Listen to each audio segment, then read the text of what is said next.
Welcome everybody, I'm Vulture Culture, and tonight we're going to be shooting out the legendary Roland Juno-6 from 1982 versus its immediate predecessor, the Korg Polysix from 1981.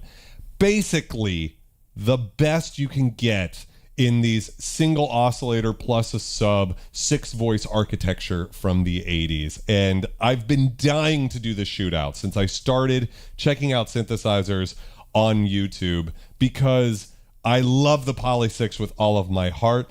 And I recently got this incredible Juno-6 restored by Severed Machines.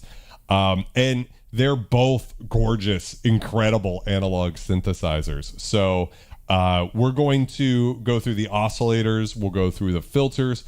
I'm going to be pretty exhaustive and try to cover everything we can when it even comes down to comparing envelopes, the LFO, differences in the Arpeggiator, even the bender is different on both of these guys. So it's going to be a fun one.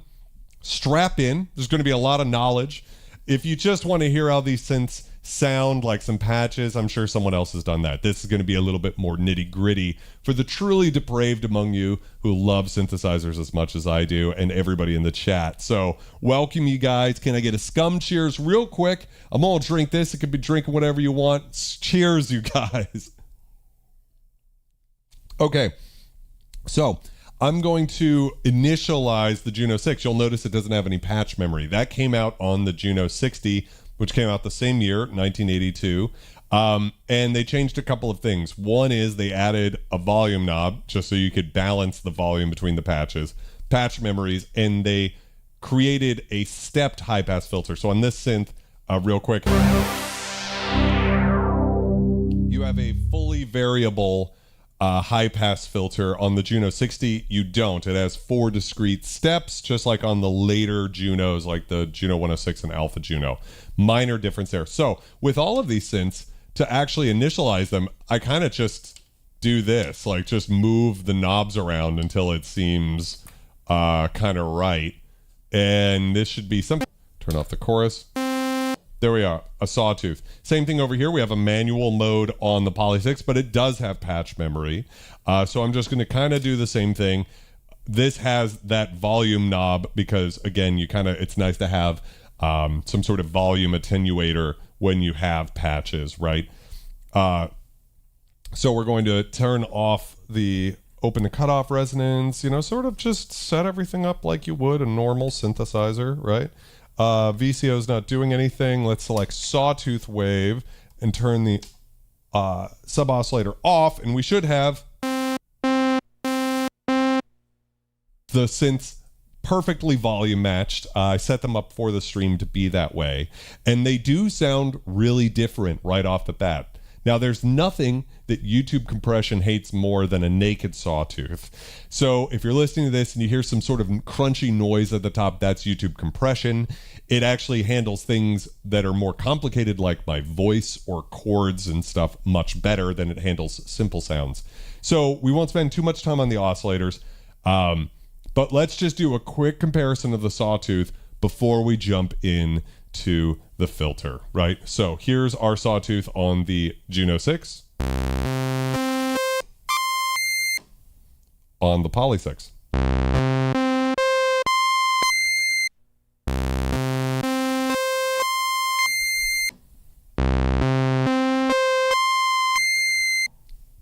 And there's an obvious difference right out of the gate, which is this synth is so much brighter than the Polysix. Let's compare the square waves real quick here. And we can just check that out by moving it over here and turning PWM off. The difference is less pronounced on the square wave. Let's check it out.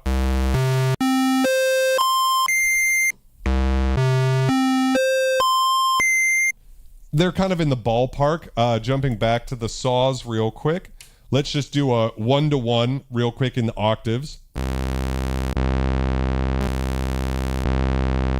Much fatter, much brighter, for better. They're so different. Even though these synths are so similar in architecture, in sound they're so different.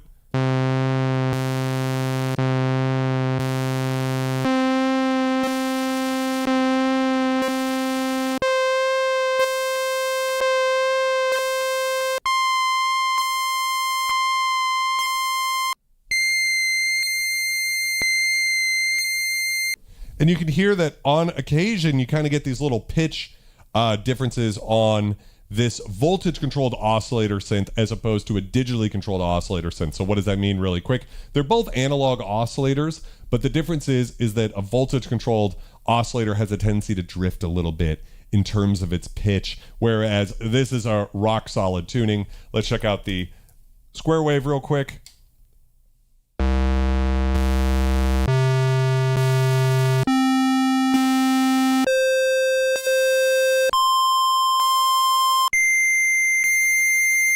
So much closer, but still, again, the brightness kind of goes to the Juno-6 as being much brighter.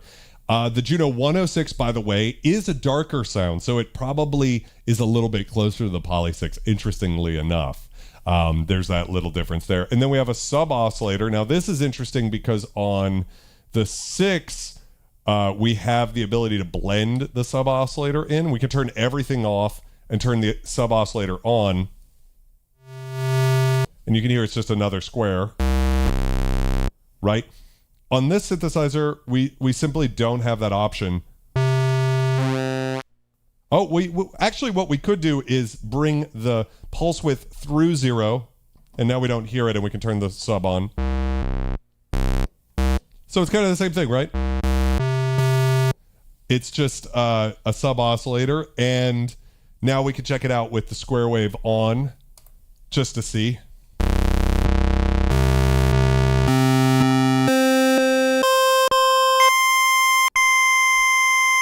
So I think I'd be curious to know in the chat real quick, does anybody have an opinion so far? Because the Polysix, of course, is going to have this much rounder, much more vintage sounding sort of feel to it.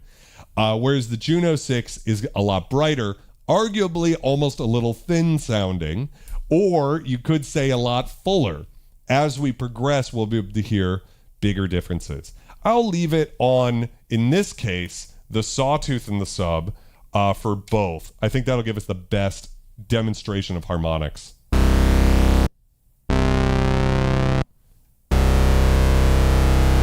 It's just so much brighter up here.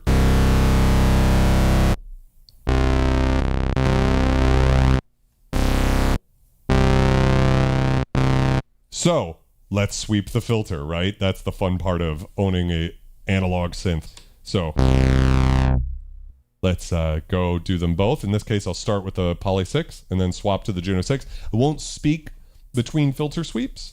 The reason being is that our goldfish brains have trouble retaining the memory of sound for very long. So it's important for me to be silent in between these sweeps. So here's how these filters sound. This is an IR3109 filter chip, same one in the Jupiter 8. And this is a SSM 2044 filter chip, which is similar to, but not identical to the one in the Prophet 5.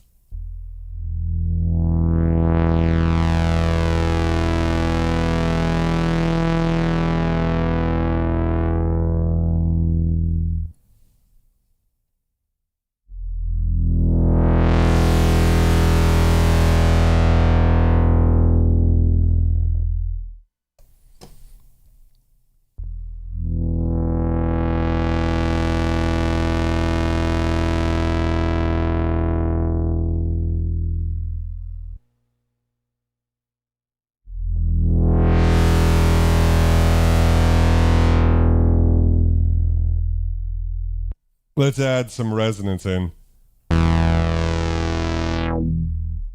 That's where it's going to get really interesting. I'm going to try to match the resonance.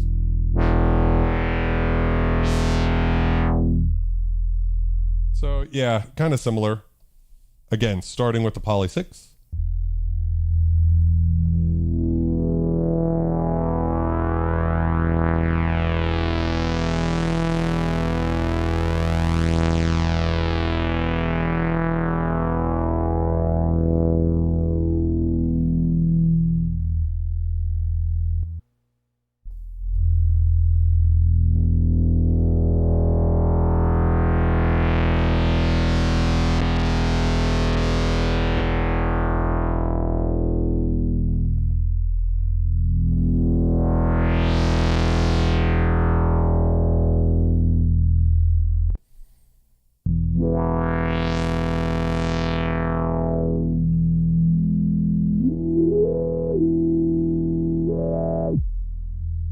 Let's try one with even more resonance, right? Let's really push it.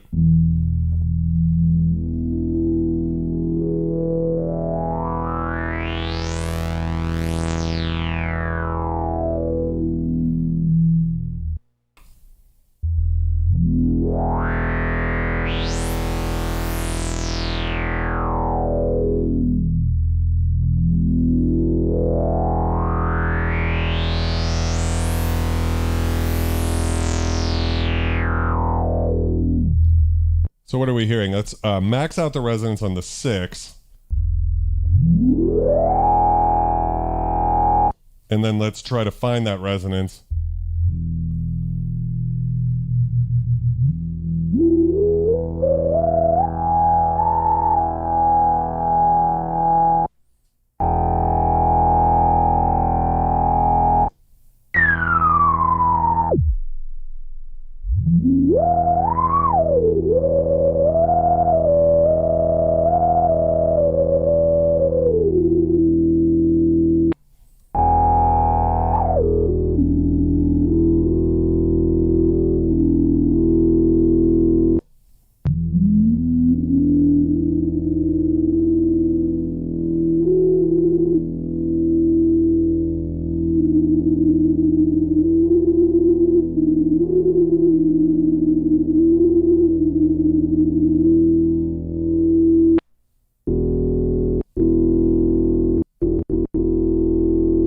It's getting interesting here.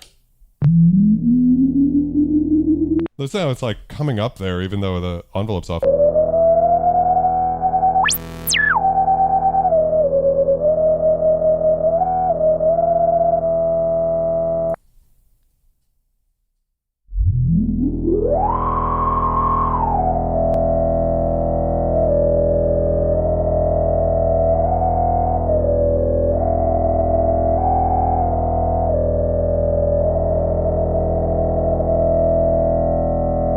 There we go. Similar.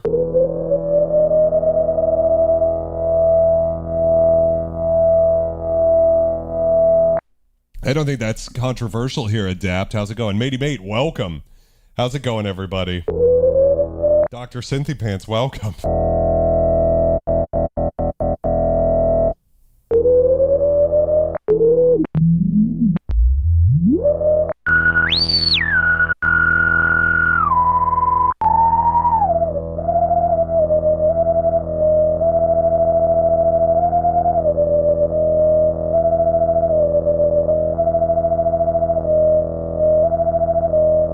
It's so touchy. Both of these don't have any filter stepping. So if you're hearing anything that sounds like filter stepping, that's just my little jumpy, dirty fingers as I move these knobs. So what are we hearing in the character of the resonance? I mean, for one thing, the Polysix has more, right? Just off the gate. You really hear it if we do some envelope movement now. We go.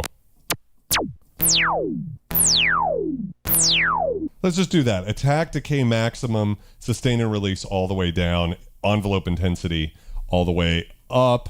So we'll just kind of mirror that on the Juno-6 and see.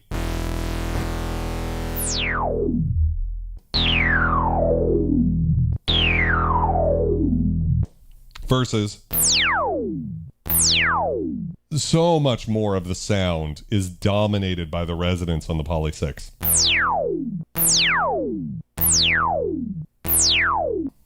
But the decay doesn't go as long.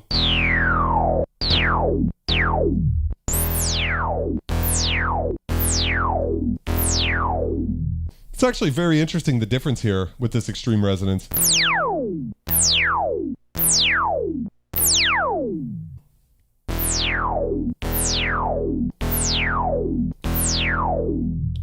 You definitely hear that that difference, right? You know, that the Juno-6 just has more meat in there, but it doesn't actually, even though, you know, after years of hearing people talk and complain about the Alpha Junos, how they don't go fully self-oscillating, right? In this case, you know, the Juno-6 only barely gets there. It's not like a lot of resonance. So here's another little test we can do. Let's turn the envelope amount all the way down again. There we go. Turn the cutoff all the way up. and the cutoff on both. So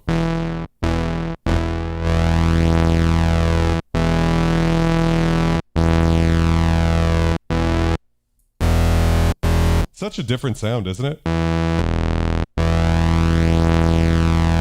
Like mid-rangey, lower mid-rangey, and then highs and lows. A lot of lows. It's nice, actually. Let's compare if we just increase the resonance all the way. This is like the bass loss test, right? We're going to do the same thing over here.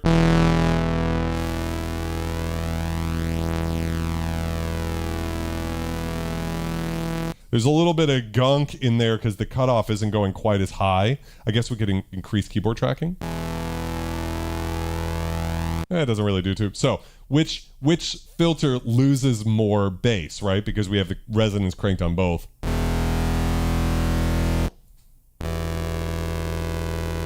You can hear that the top of that resonance kind of creating some distortion in there.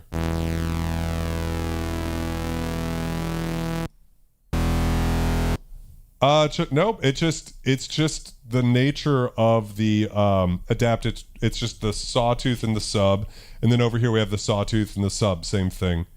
Yeah.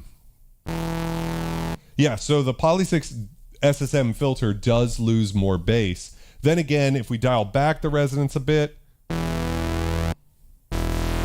then it's kind of similar because obviously this, and that's still plenty of resonance, by the way. It might still be more resonance than the Juno-6 can do. That's about there. So about 6 o'clock on the Polysix is the resonance maxed out on the Juno-6. Doesn't really matter, but those are the differences. As far as the character of these, I'll just give you guys my kind of like quick opinion, which is it sounds more sing-songy type harmonics on the Polysix. It's what I always say about the synth. Part of the beauty of it is if you play a chord,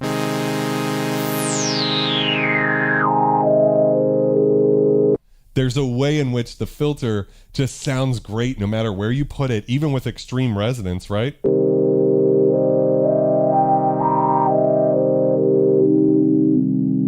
I was practically able to arpeggiate that chord using just the cutoff, right? Whereas if I do the same thing over here,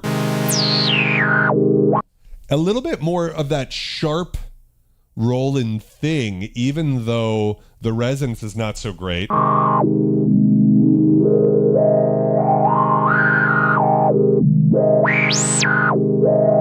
But on the other hand, the heat of those oscillators into the filter, much more drive. It's more integrated, more glued into the sound, whereas the resonance on the Polysix can just run away.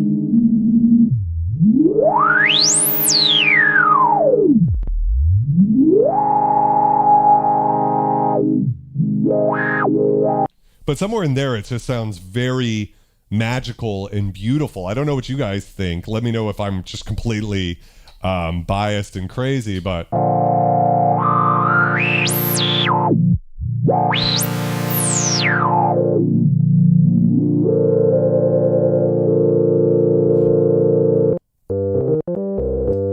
one nice thing about the keyboard tracking, though, on the Juno-6 is we can go turn keyboard tracking all the way on.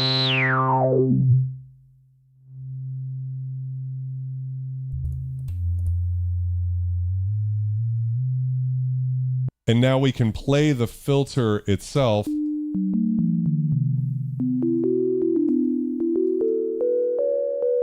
can hear a little bit of, but a beautiful, so what we're listening to is you can see the oscillators are off there. And I want to say the Polysix has a patch like that. Might be this one. Let's see. Here we go. So this is a play the filter patch with the Polysix. You can see there's, I'll turn the,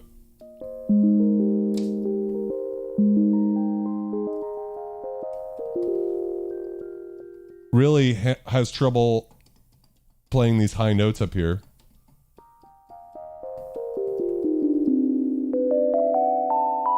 which the 6 doesn't, right? Oh, it is off by an octave though, so I guess it's more like playing. Or what would it be?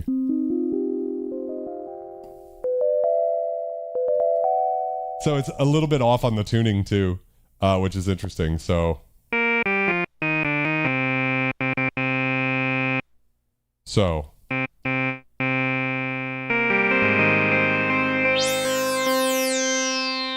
now let's go ahead and make ourselves a little patch here. Yeah, perfect keyboard tracking on the Polysix, by the way, is around 7. It's not perfect. It's hard to find. I appreciate that on the Juno-6. It's just all the way up is perfect key tracking. It's a very nice feature. So leaving the oscillators the same, you know, just with that. So couple of things. One really great thing about the Juno-6 is you can control the amount of the sub-oscillator, which this is a big deal for me personally. So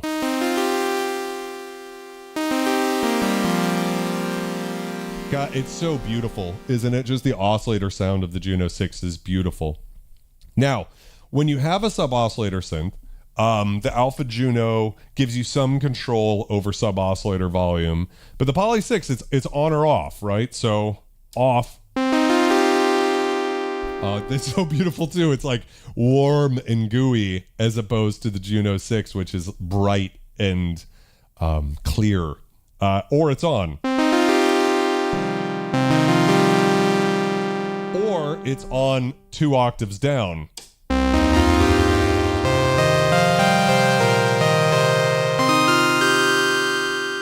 Which actually can be very beautiful and useful for making bell tones that you don't have the option for that on the Juno-6. In this case, the sub-oscillator is just always on, or I'm sorry, is always an octave down.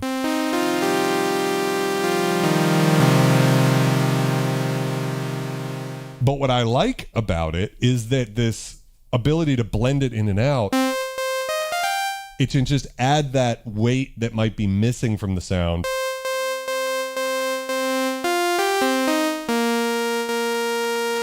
So maybe I still want it to kind of retain that sawtooth character, so I just have the sub-oscillator about 50%. But it's got a lot more weight than... But not, it isn't dominated like this. Right? Over here, we've got... It's just on or off. So in this arena, I really have to say it's kind of a draw in the sense that you do have the flexibility of the additional sub-oscillator going 2 octaves down right over here, but you don't have the blend, and that kind of sucks. And I will say I don't use 2 octaves down all that much. It is good for bells, and it is good for kind of like Hoovery type.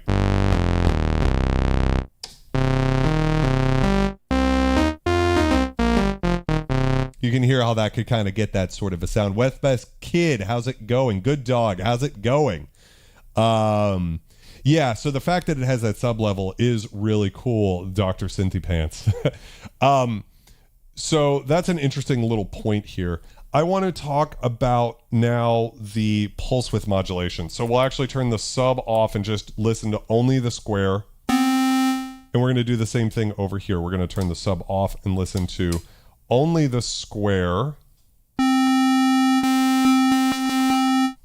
Now, for what it's worth, the Juno-6 has one LFO that can be routed to the pulse width. It can be routed to the, can it be routed to, yeah. And then we also have, if you want to route it to the DCO pitch, and it can be routed to the VCF, and it cannot be routed to the envelope, right? So saying that again, we only really have 3 destinations for it.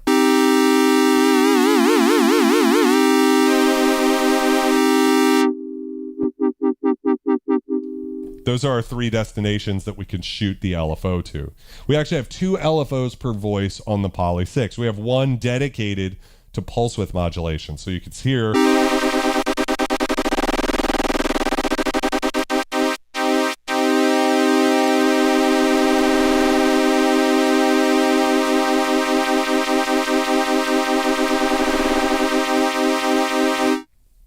Sounds beautiful. Also, I should note here that the PWM can go further on the Polysix than it can on the Juno-6.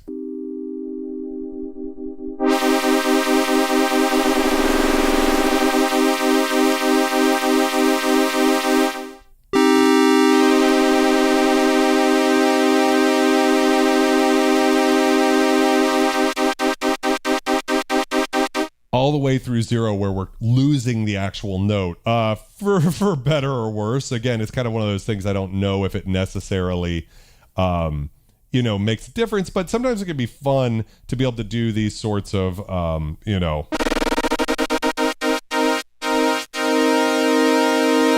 type sounds, right? So we just don't have that on the Juno-6. And then the LFO can still be routed to the VCO.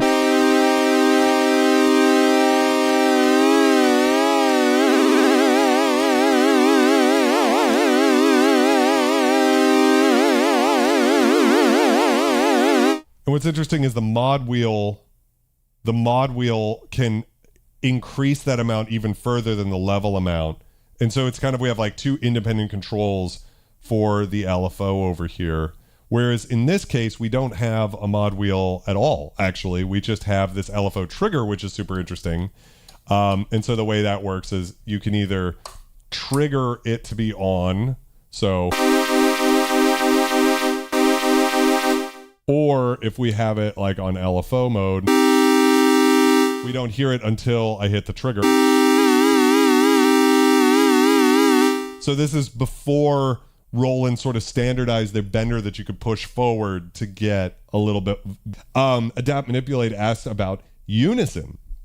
So none of the Junos have a usable Unison.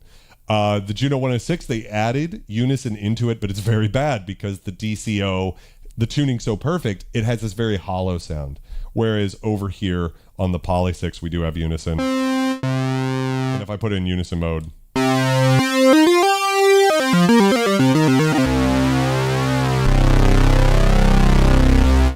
it's very unfair how awesome that Unison sound is. So again, that's something the Juno-6 can't do. Another thing that the 6 can't do, we do have the LFO to VCF, which the 6 can do.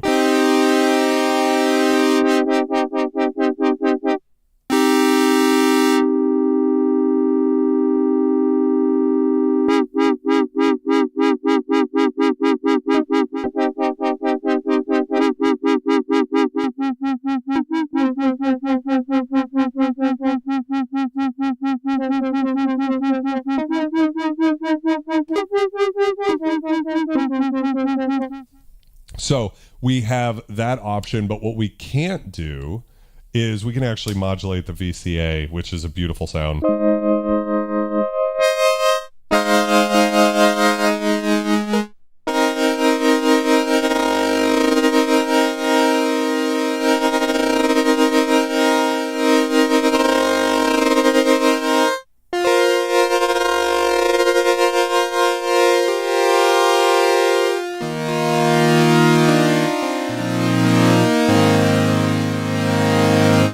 Right, so that's a beautiful, I love when you can do amplitude modulation. So that's something else the Juno-6 can't do. For the fuck of it, let's increase the resonance and just modulate the filter with.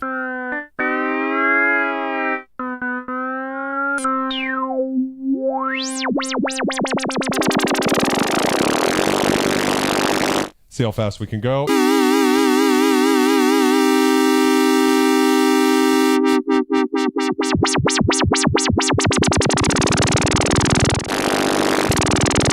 So the LFO can go faster on the Polysix. It's very fast versus. So I think the name of the game with the Juno-6 that we haven't really talked about is that the Juno-6 is just like all sweet spots. So you can absolutely take a Polysix someplace where it doesn't really sound useful, right? When you hear this sound, I mean, aside from like some pretty interesting techno stuff, you're not really going to ever use that sound. Whereas over here, we're sort of still in a usable sort of range. What's up, Ken? How's it going? Cheers, brother. I had a 6 and a 60 side by side, and a few months back, and the 6 had way more bass than any other 6 I'd used before, to the point my friend who also had a few exclaimed as well. Hector's talking about the synthesizer launch prices. The Polysix was $10.95, and the Juno-6 was $12.95. Yeah, so they're pretty close.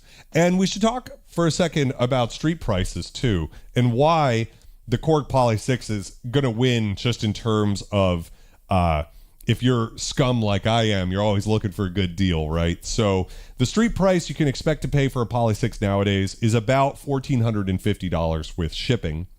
If you want to get a Juno 106 or an HS60, which is the version of the 106 that's not as pretty and has inbuilt speakers, those are both hanging around about $1,750. A Juno 6 like this that doesn't have MIDI installed like I had in this one would go for about $2,000. And then a Juno 60 right now, which has the patch memory and a DCB port, which you can then convert MIDI into, those are going for a jaw-dropping $2,900 right now, as of the recording of this video. I did the research today. So that's quite literally a double the price for a Juno 60 over the Poly 6. In my opinion, I'd rather have the Juno 6 over the 60, just because the high pass filter gives you that range. But what was it that Ken said? And the 6 had way more bass. So it's just interesting. I don't know if that has something to do with this high pass filter, because at least on some of the Junos, the high pass filter actually boosts the low end at its lowest setting. So that might have something to what's going. Sometimes I've noticed just right now that the 60s seem to be a little high. So the world may have sold out of the cheaper 60s, but you can still get a decent Juno 6 for $2,000. Seems pretty good. But then $1,450 is like the ultimate value. So if you're just kind of split down the middle sonically on the two of them, the Poly 6 is a great one. DeCarmick, would I recommend the Juno X as an all-around modern replacement for a vintage Juno? Fuck no, I would not. T-Bone asks, are they both pre-MIDI? Yes, so this is pre-MIDI, but I had a MIDI kit installed, and the exact same thing over here. Tubatech makes a MIDI kit, but that also adds a bunch of features. And for me, when we're talking about, both of these synths are very analog in their controls. They don't have like stepping in the filter or anything. And I don't think the Tubatech would add that, but I wanted to keep this completely analog. So I actually went with a CHD MIDI kit to put in that, because you don't have to replace the CPU or any of that sort of stuff. It basically just like goes straight to the key assigner or whatever. So yeah. Ken says, the smart money is for the 6. If it takes you more than a minute to program any sound on a Juno 6, you don't deserve presets anyways. Poly 6 with Tubatech locally for €1,400. Now, my euros are not converting to USD is not amazing, Alec, but that does sound really good. Tubatech does add a lot of features to these synthesizers, like if you want to have an extra envelope and things like that. For me, I have enough synths that have 2 envelopes that I quite like the limitations of vintage synths. But if you're going to only own like one vintage synth, there's something to be said for a Tubatech mod that gives you those additional features. So I'm sort of agnostic on it. And Ken's saying that his 6 might have had a calibration issue, but I would never try to fix that. Kiwi mod, I've heard negative things about Dr. Cynthy Pants. I'm not saying that's always the case, but a lot of Kiwi mod people have told me they have glitches and things like that. I wouldn't necessarily want to mess around with that. So let's go through some of the other things. So we have noise on this synth, and we don't have that at all on the Poly 6. So if you want to get into doing, some techno percussion-y type stuff,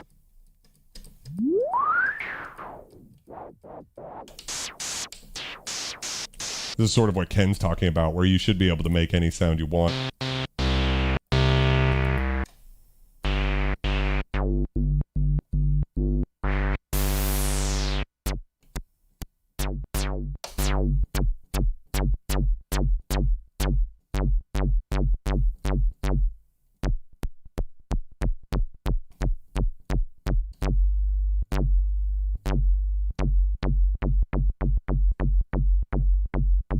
whether you want to call that a kick or a sub. You know, that sort of a thing. You kind of need some noise in there to get that sound, and we just don't have that option on the Poly 6. Let's talk about a couple of other sort of hard to quantify things about the Poly 6 and Juno 6. I've never actually had these two synths next to each other, and right now on stream, it doesn't look like you can really see how much wider this synth is than the Poly 6, because it kind of looks like a straight line.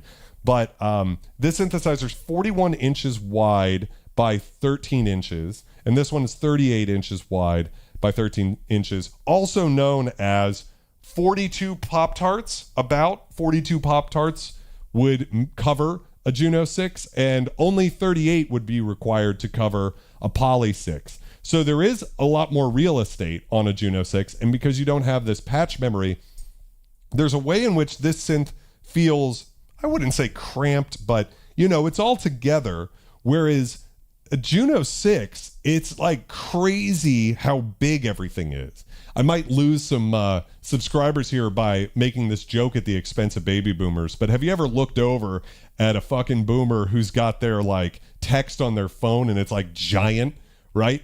That's what it's like looking at this synthesizer compared to every other synth I've ever owned. The font is giant. In fact, I took a tape measure and measured it. And so the biggest font here is 3 millimeters high, and then the smaller font is 2 millimeters, and then there's even smaller font than that. On the Juno 6, this big font is double the biggest font on the Poly 6. It's 6 millimeters high, and then the small font is the same 3 millimeters as the biggest font on the Poly 6. So there's also a way in which, just if you had to like look at the two of them, something to do with the color coding, the reds and the blues and the white, and the way it's laid out, whatever it is, this is an incredibly easy synthesizer to visually digest what's going on. Now, the Poly 6 has a more kind of uniform cream thing. The buttons are kind of color-coded. We've got the red right button and the yellow arpeggio button. So there's a way in which the arpeggio kind of sticks out a little bit more than over here. But just like on this sort of silly level of like, how easy is it to look at the synth and kind of grab what's going on? There's just something about the Juno 6 that's very immediate, which is pretty interesting to me. I don't know if it's interesting to anybody else, but as far as like actually having the two of them next to each other, it's striking how much bigger the Juno 6 everything is. Whereas like if I've leaned back here, I've still got young enough eyes that I can read everything, but like, you know, it's a little, you're looking at newspaper font, whereas over here, everything's just giant. It's kind of a silly thing, but it does lead to, even though these synths have almost the exact same number of control knobs or faders or buttons or whatever, you do sort of notice a difference there. So what I want to jump onto next here,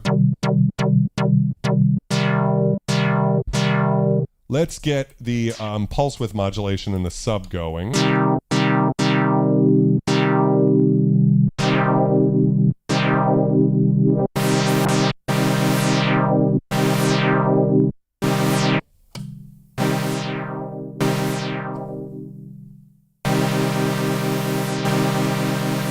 Let's try to match that sound.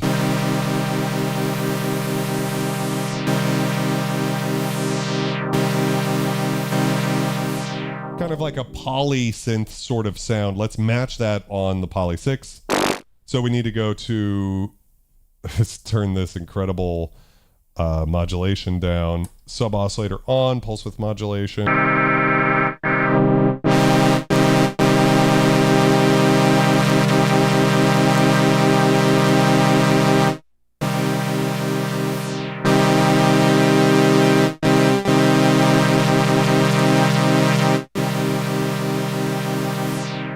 Now, why does that sound so quiet? I guess it's because of the resonance.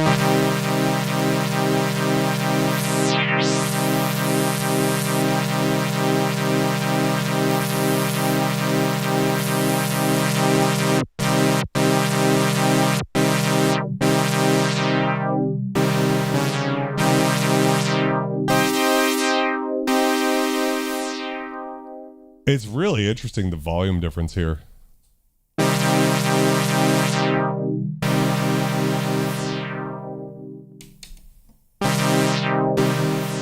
Turn the attenuator down a bit.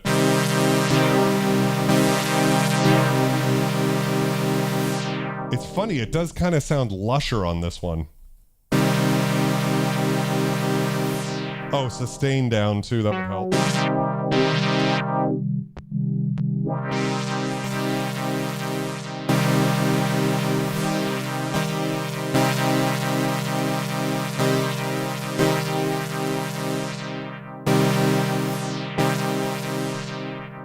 So it is interesting, right? Like right out of the gate, you would think, and I think if we turned to like just the sawtooth and turn the sub off real quick on both of them, we can kind of compare how, you know, sort of, what's the word I'm looking for here?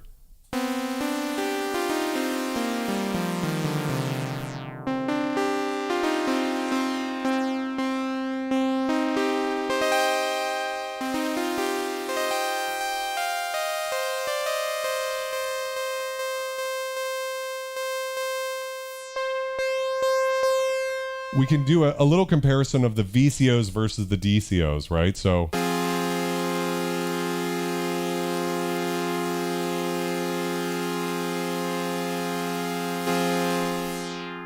versus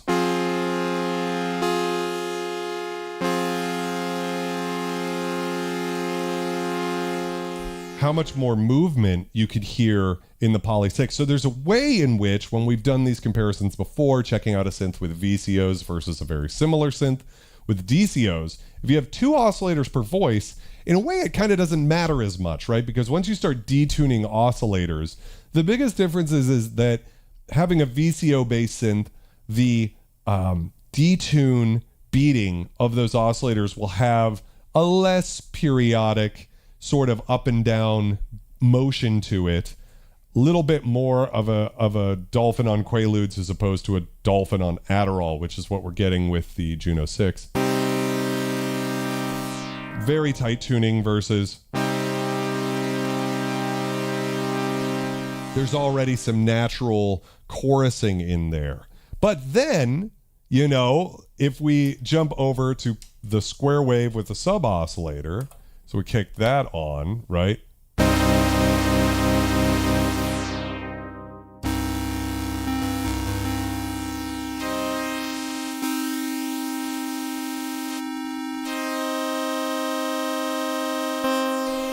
Sorry, I had a PWM off there.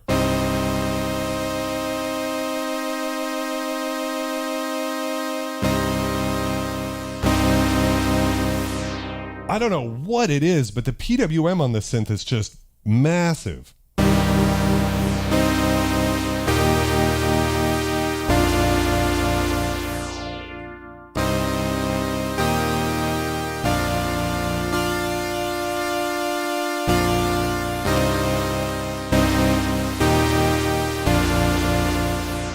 The fullness is fulling.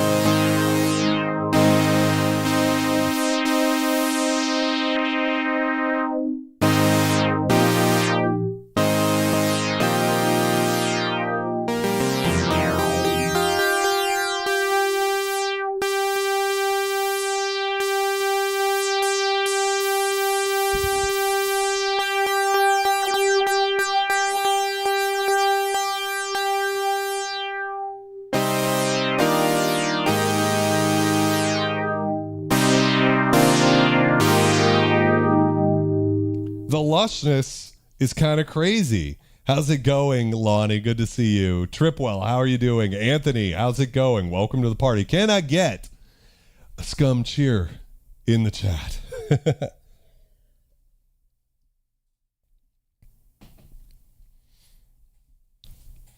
So let's discuss another interesting difference here.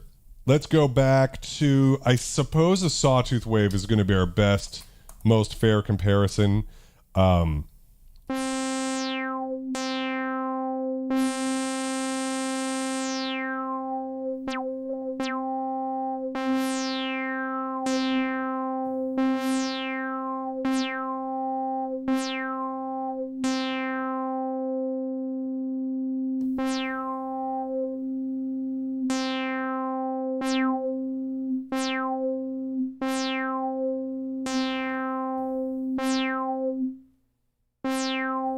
Just trying to kind of get the sound about right.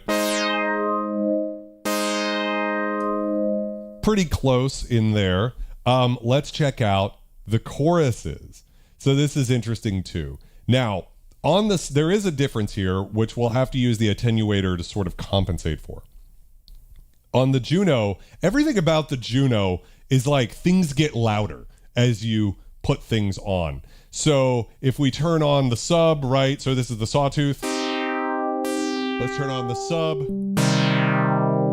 It just adds it on top of the sawtooth. If we add the pulse width, that's all three of them on top of each other. It's not attenuated at all. Same thing with the chorus. As we turn the chorus on, you'll hear how much louder it is because we're still hearing just the exact same amount of the oscillator and filter and all of that into the chorus, and then it just adds the stereo width, which, by the way, we're doing this comparison in mono, but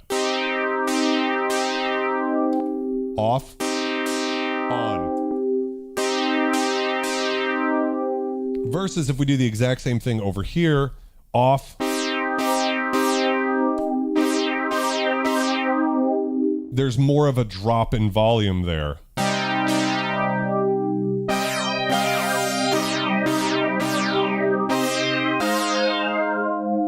Let's take, for now, the resonance and the filter out of the equation so we can just hear, again, sawtooth. You can even turn the release down for this part. Sawtooth.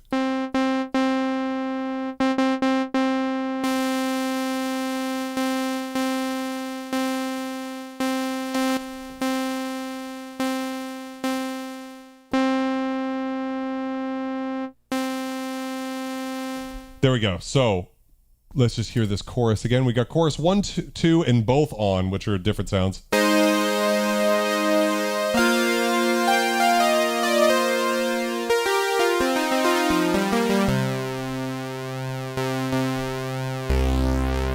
So the reason, Dub, that I'm not doing this in stereo is obviously that's going to give the advantage to the Juno-6, but I want everybody to be aware of the fact that we're listening to this in mono because there is just something so beautiful about when you kick the chorus on a Juno synth and you get that amazing width.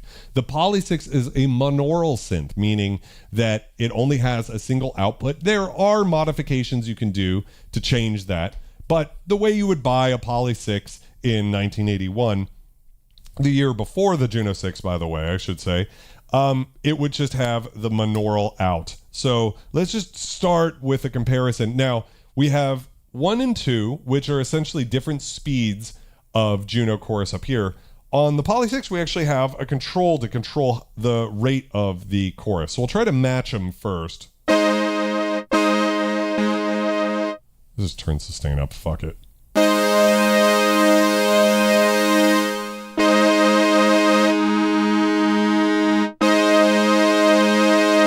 Yeah, that sounds about right.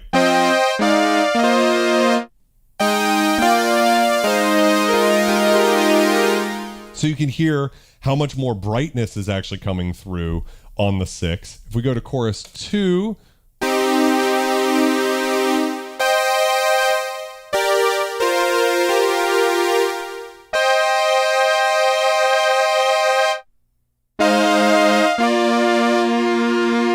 I think it's still slower than even halfway here.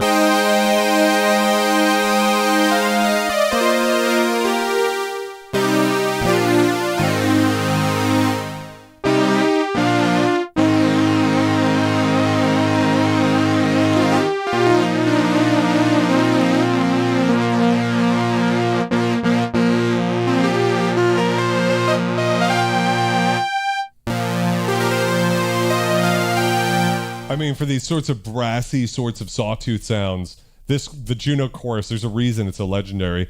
And then T-Bone was like, can you put them both on at once? And yes, you can. There we go. And it's this interesting sound.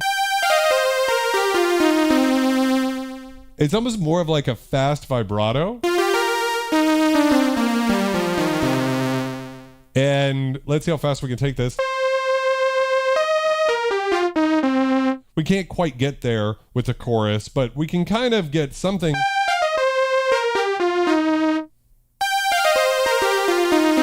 It's crazy how much more high-end, though, you get in the Juno. So anyways, we do have this control with the chorus.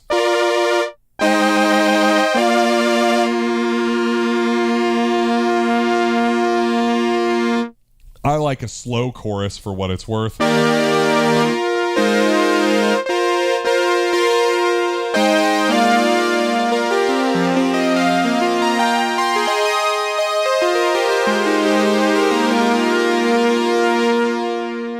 Add some more release.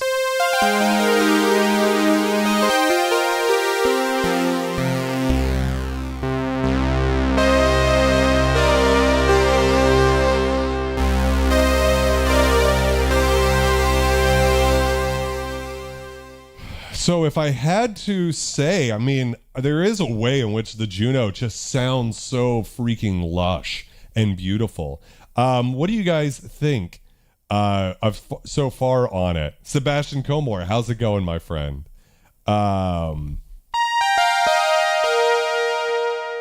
There's a way in which the Polysix has just, I always call it my anti-VST. It's the furthest thing from a digital synth in terms of sound.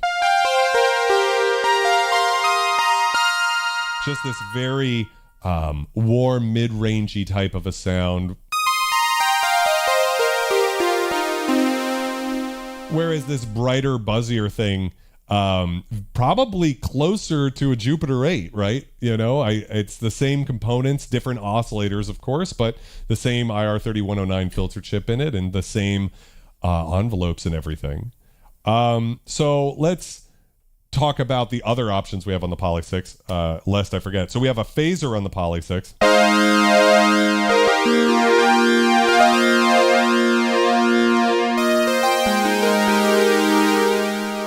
We don't have a phaser or an ensemble effect on the Juno-6, but, you know, I'm just going to go back and forth so you can kind of like palette cleanse in between notes.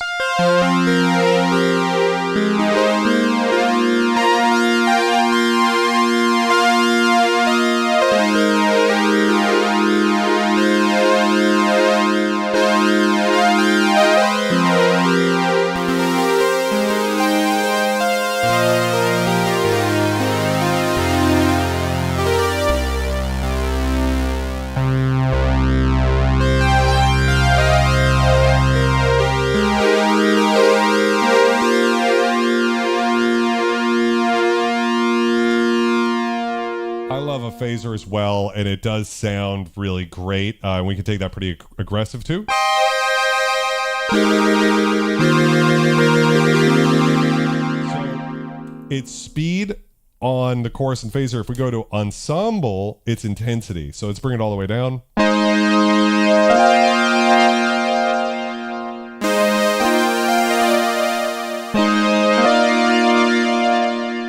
So here it starts to develop an even lusher sort of a thing, of course. And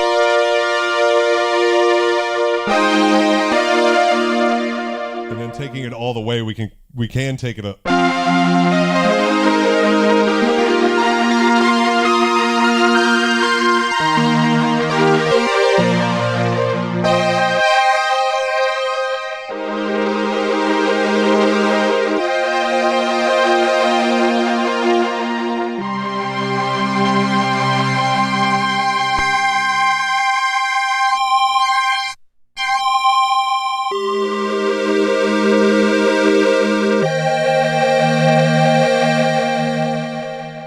Into a whole different space, whereas we kind of try to do the same thing, go over to the DCO with the PWM off. Beautiful, beautiful square chorus sound, but not necessarily giving, you know, this sort of vintage string machine sort of.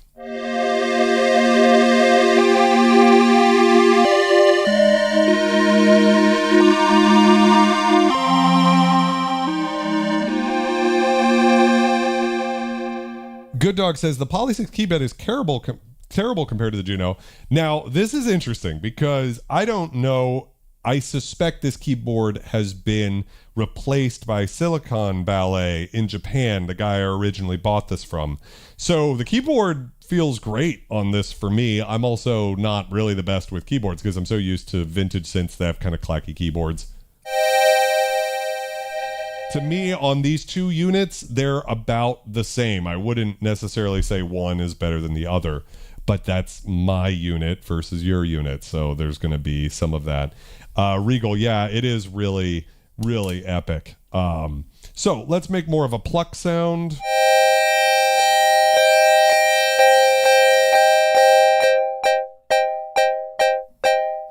Kind of like doing it with the square.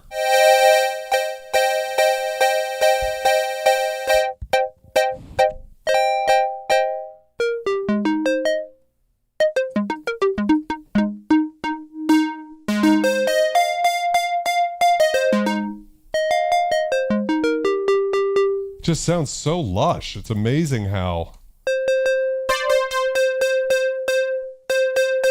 I guess it's because of that chorus is on there. Let's go ahead and we'll turn it off for now. Yeah, about the same neighborhood. Right? We're not trying to go too with this. The point here is now to talk about the arpeggiator, right? So we have completely ignored it up to this point. So we can turn it on or off and all of our different stuff over here. So this is our on button. Over here we have a similarly colored conspiracy theory alert here, arpeggio button. I'm going to turn latch off for now. And let's go over. So we got up and 1 octave. 2 octaves are full. Up, down, or up and down. So that's just if we're going up, down, up and down.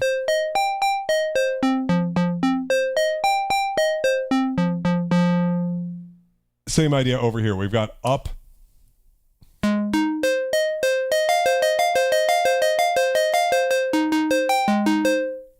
down,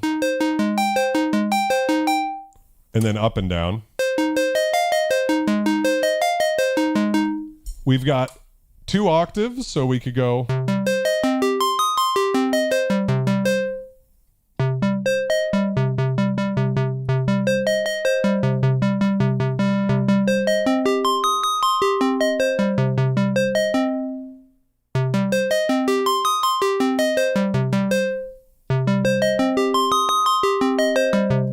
We can go 3 octaves up top, and then on the arpeggiator of the Polysix and the monopoly, for anybody who's got that synthesizer, it has what's called a full mode, which is super interesting because it is not just 3 octaves. It can actually go even further than that if you have a range on the key bed, which is super cool. So we can go all the way down.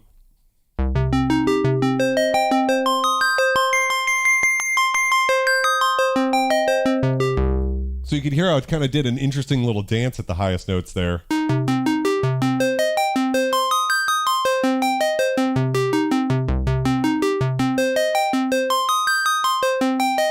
Oh, and 40 Thieves with the canny observation that the P6 plays the same bottom and last note twice up and down versus the Juno-6 does just once. I did think it was a little different.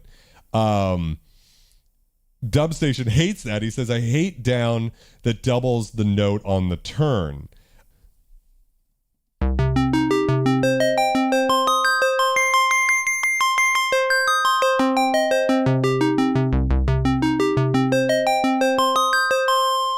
So neither of these have like a random mode, but the Polysix kind of gives you more, a little bit more of an unpredictable thing on full mode because it doesn't follow it, and especially with those notes on the turn like 40 and dub we're talking about.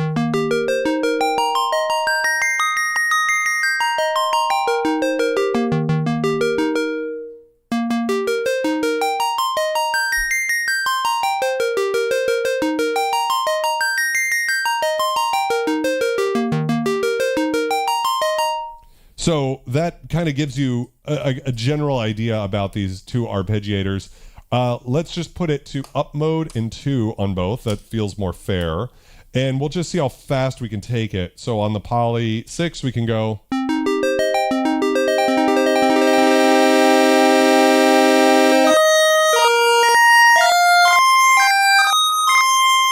You know, ridiculously fast. And then my guess would be, just like everything else on the Juno-6, it's more tuned to the sweet spot.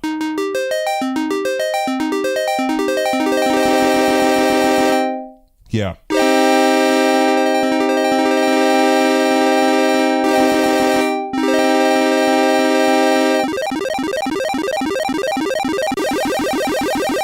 A little Pac-Man sounds, right?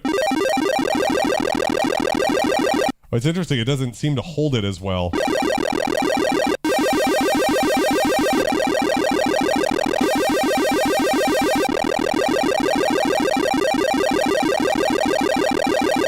It actually seems to kind of struggle. It might also just be the way those notes turn around, that it's...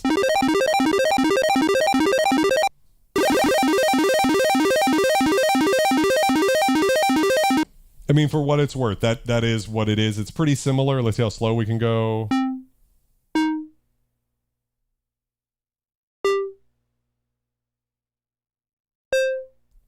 Versus. So just like I said, the Juno-6 is much more sort of tasteful in how it goes about doing things, whereas the Poly 6 lets you go a little bit crazy with it. So we've covered the arpeggiator, we've covered the effects, we've covered the LFO. Let's cover the envelope. So we'll just do this pretty quickly. We'll just set the sweep here to be a long decay, and we'll just see. Oh, and turn the arpeggiator off on both of these. And we will do the same thing. We'll just try to kind of match that. So this is maximum decay.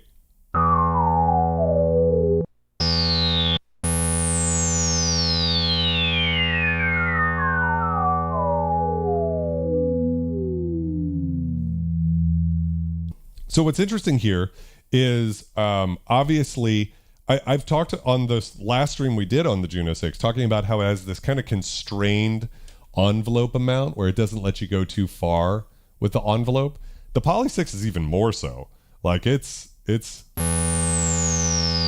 get that sound.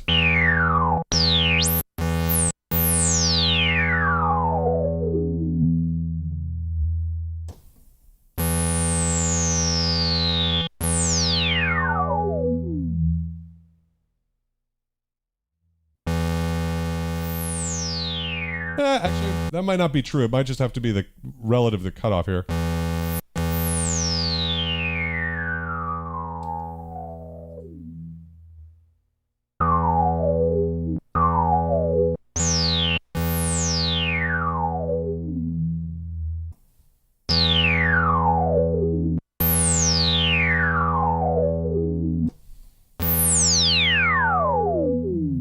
You could hear how sing-songy again the filter is, the harmonics on this one.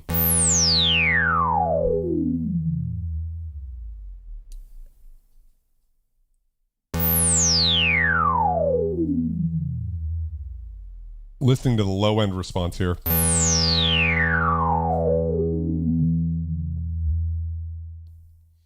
It's interesting the sort of low end bloom you get on the Poly 6. So the decay can go longer. The release is actually very similar. I tested it before the stream. So the decay can go a little, let's do the same thing. Let's just do the attack maximum decay 0. So this is 0, 0, 0, and 10. Just see how that kind of sounds.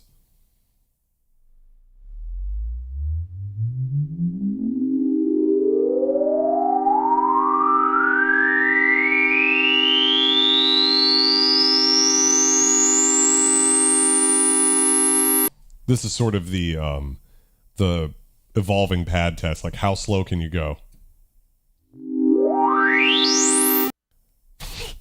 Much faster on the Juno-6. So if you want to get into that kind of more evolving sort of pad soundscape stuff, it's a little tough on the Juno-6. I mean, these are your maximum attack and decays.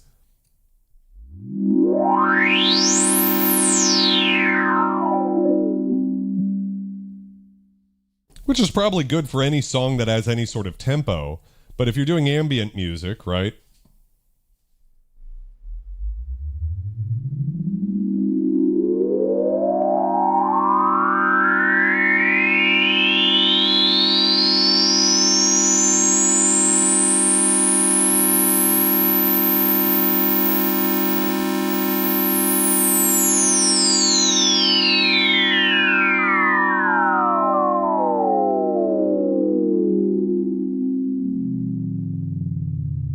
You know, put some delay on that and some reverb, and all of a sudden you've got a whole world of sound. Juno-6, just not built for that. It's much more of like a kind of a synthwavy type of a thing. What else do we have that I haven't covered so far? Let's turn the attack all the way down on both of these, sustain all the way up.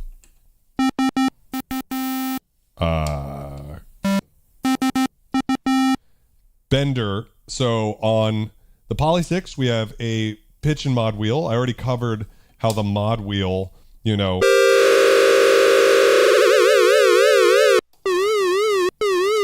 Oh, interesting. It's always routed to the VCO no matter where you've set it over here.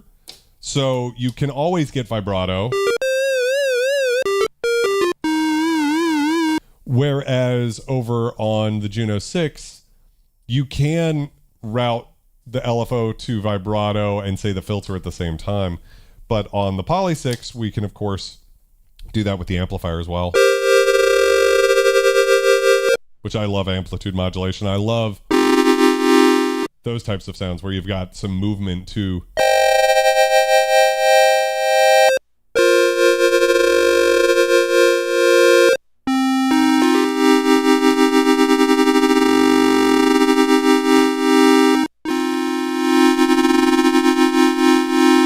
Yeah, Adapt kind of sums this up, which is like the Juno-6 is almost engineered for synthwave, and the Polysix is more flexible, but that also comes kind of at the cost of like, it's virtually impossible to make the Juno-6 sound bad, whereas the Polysix you absolutely can take into a weird territory. Anyways, on the bender, let's turn that off. We can bend up and down, and we have an intensity here. So at about 8, that's about an octave. What's cool about the Juno-6 is we can bend not quite to an octave. We can only, but we could go to like a fifth if we wanted.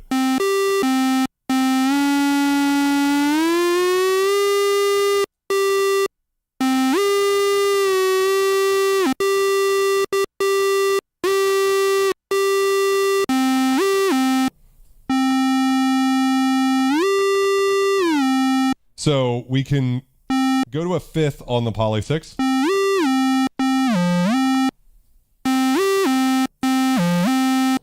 That's kind of our maximum that we can do on the Juno-6, whereas like I said, we can actually go further. We have a little bit more range on the Polysix. We can go the full octave or even above an octave. For what it's worth. Then, on the other hand, we have an advantage that the Juno-6 has, which is we can bend the filter.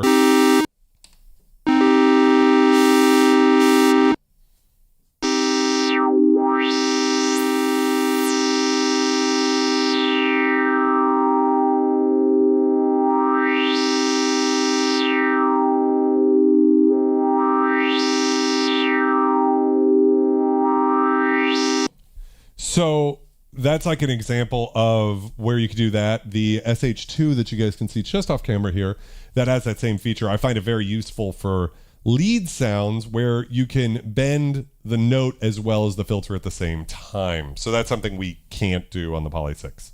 The bend is only routed to the VCO, but that doesn't seem too crazy.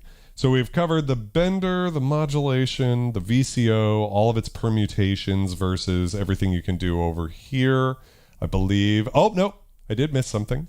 So on both of these synths, we have manual PWM. So So if I put this to pulse width,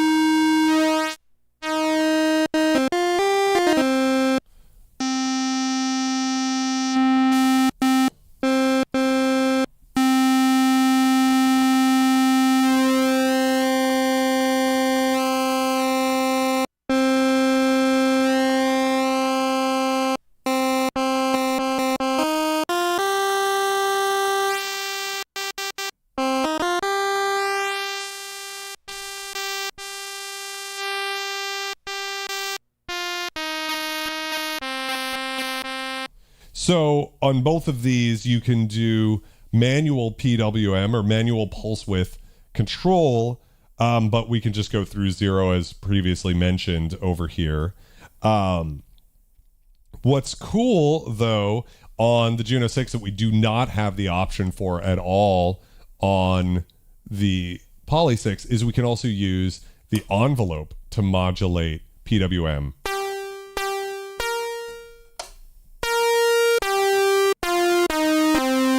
So what's happening here is we're using this envelope to modulate that, and I think it sounds pretty good.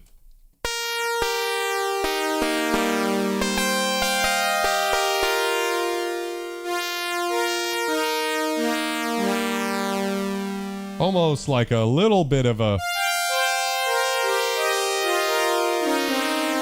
God, it sounds so good.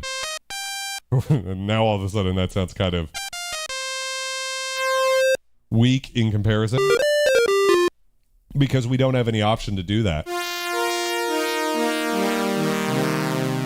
So I think that's the only sound, obviously other than noise, that we can do on a Juno-6 that's just truly not available on the Polysix.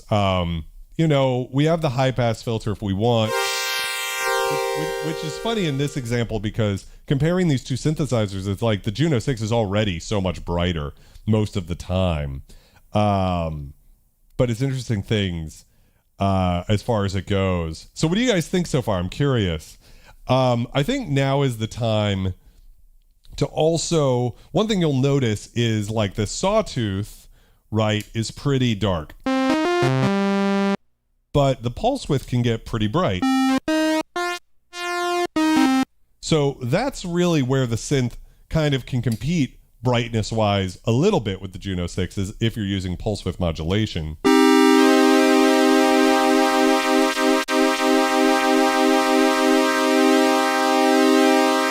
So let's try to kind of match that sound.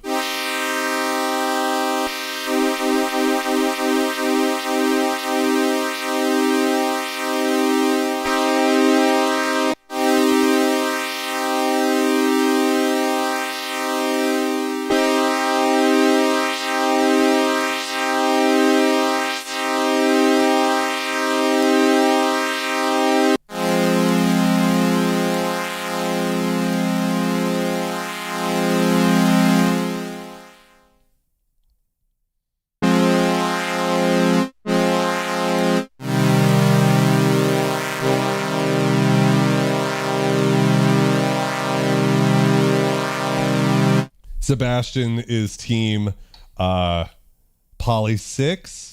Westbeth Kid says Polysix great, but more issues fixing repairs.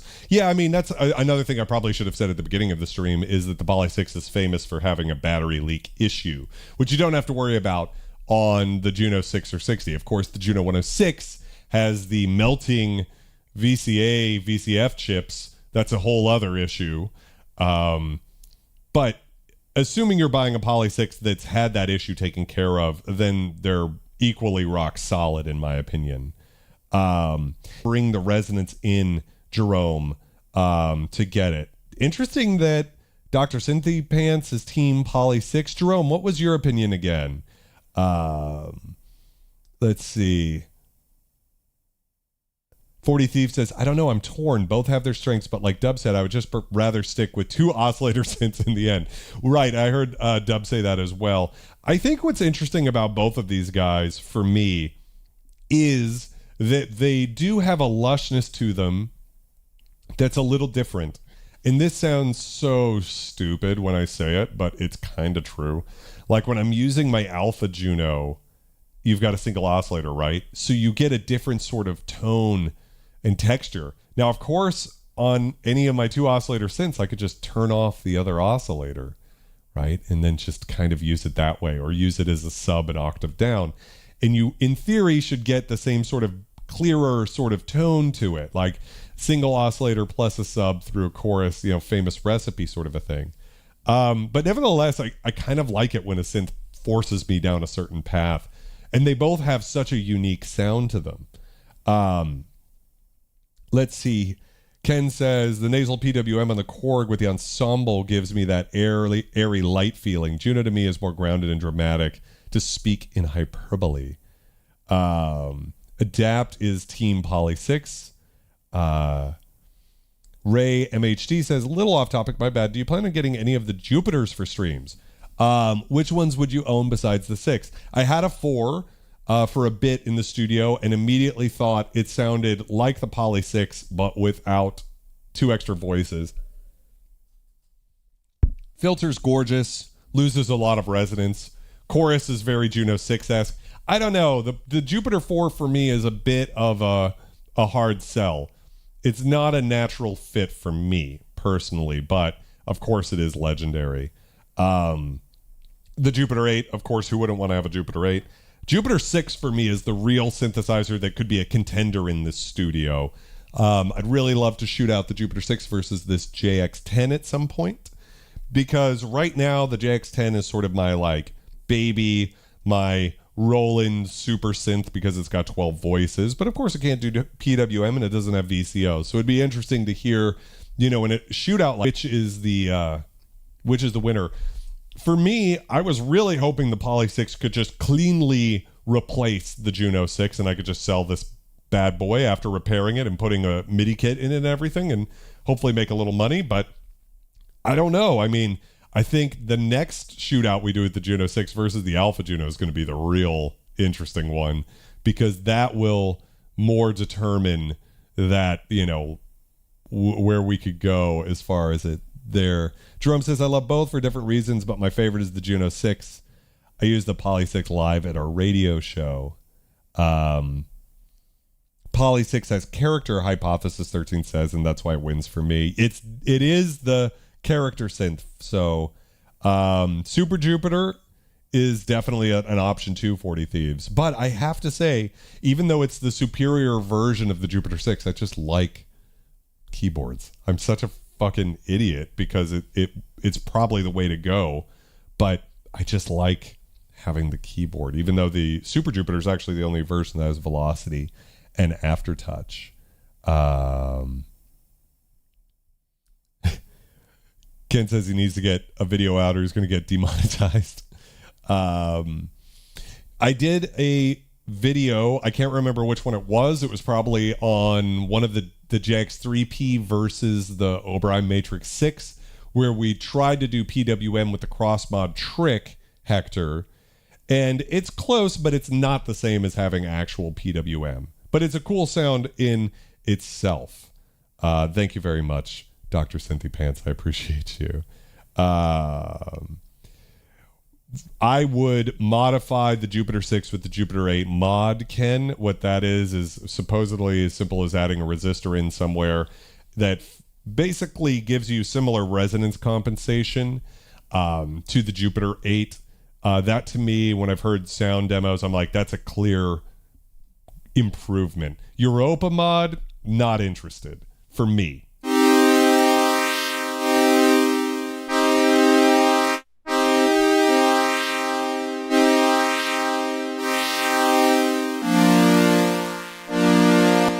So let's bring the resonance in now.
So all of a sudden, you can start to hear how bright the synth can actually get. Even though from the beginning, it kind of seems like it's always darker, right?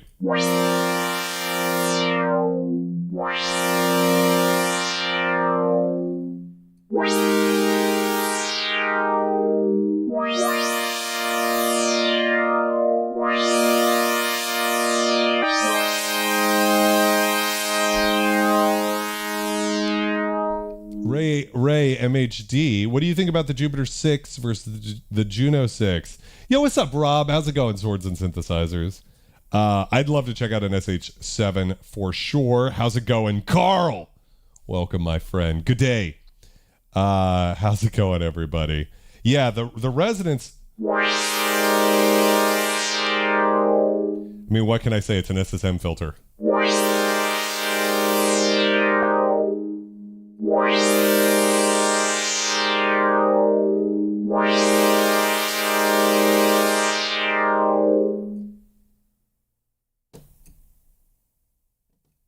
Did my synth just die? I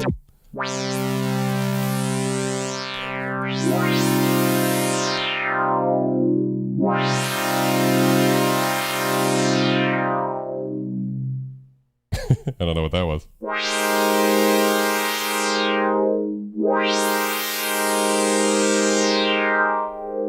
So now let's kick on that lush chorus, and same thing over here. Let's check it out.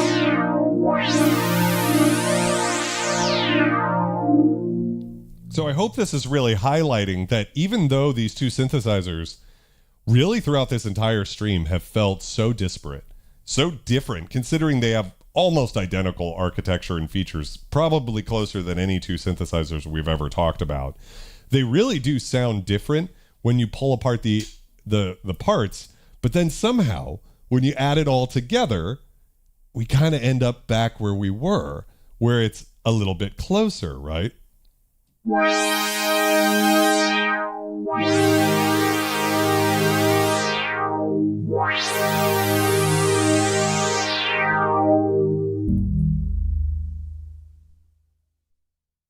Let's go with.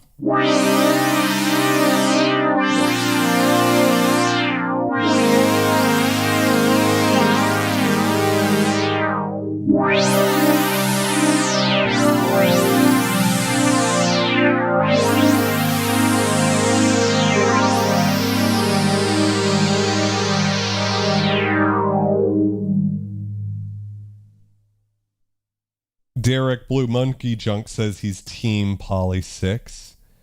I think I missed Aquatic's comment there, but yeah, it's interesting.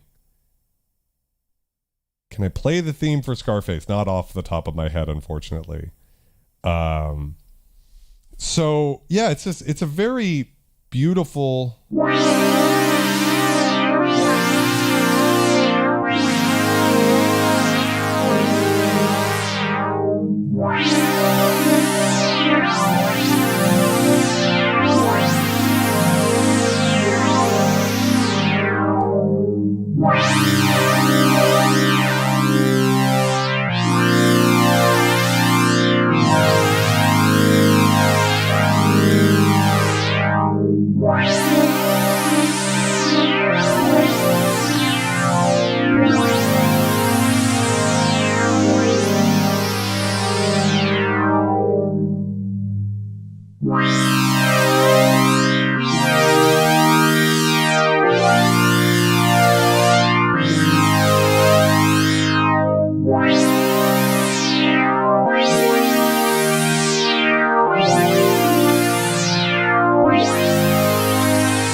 interesting. I can definitely, there's a way in which this kind of gets a little blurrier.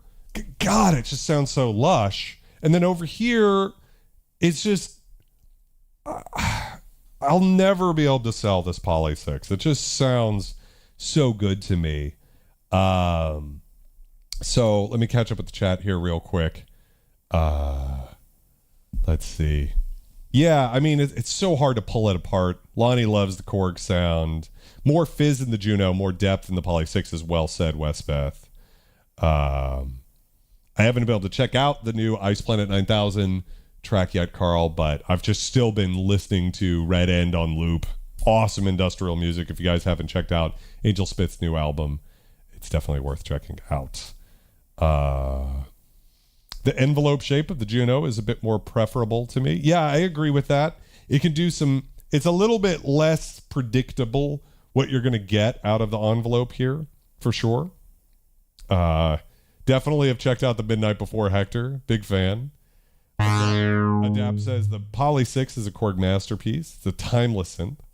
It's certainly the scum choice in the sense that it's cheaper, more underrated, and more characterful, I would say. That really was the slowest attack that Juno could do earlier. This is it. Like, if you want a really slow attack, that's as slow as she goes. Whereas, of course, again, if we wanted to do just like a really crazy big chord.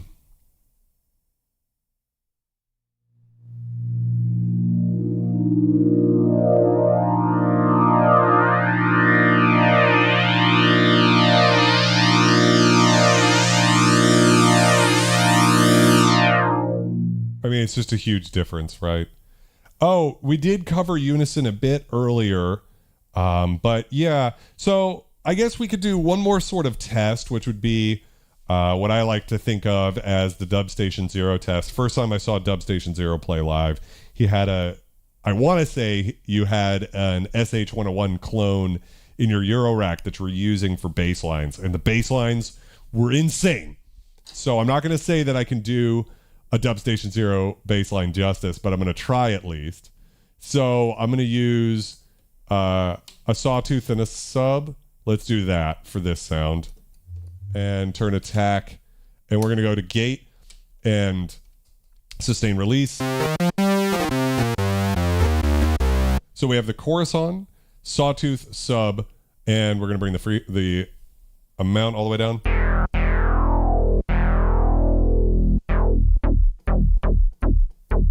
So that's the sound we want to go for, right?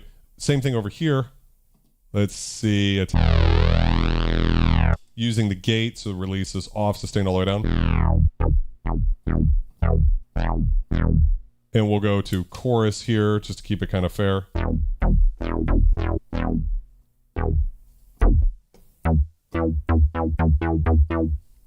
Actually, surprisingly close, isn't it? This is the sort of Juno bassline sound.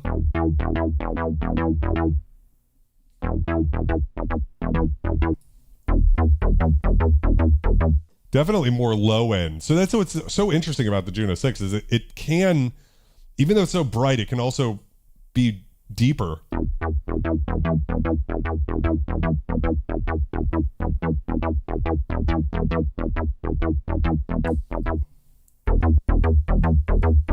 Do I have... Oh, I have PWM on. Let's see.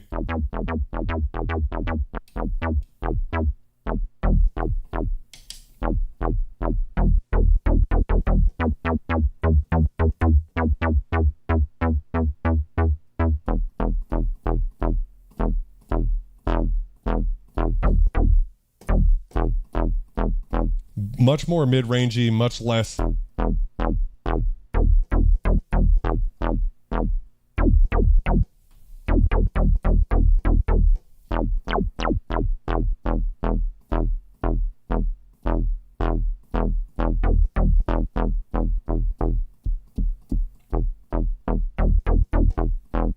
I had it closer earlier.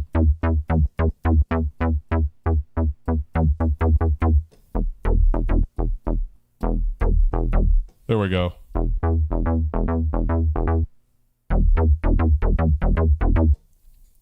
Wrong wave.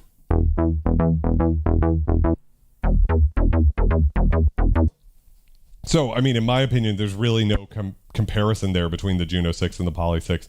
I've always thought the Polysix doesn't pass the Starscream test. It just bass lines of the Polysix between the envelope that Ken was talking about, and then it just doesn't have the low end. There's just something about how the Juno-6 chorus and everything just kind of works into...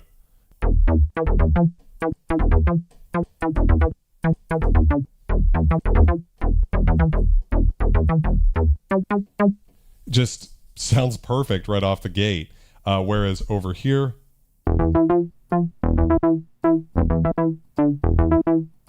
it's not bad. It's just not going to win any awards as far as bass. Now, let's reset out. So if we go into Unison mode, right? Now...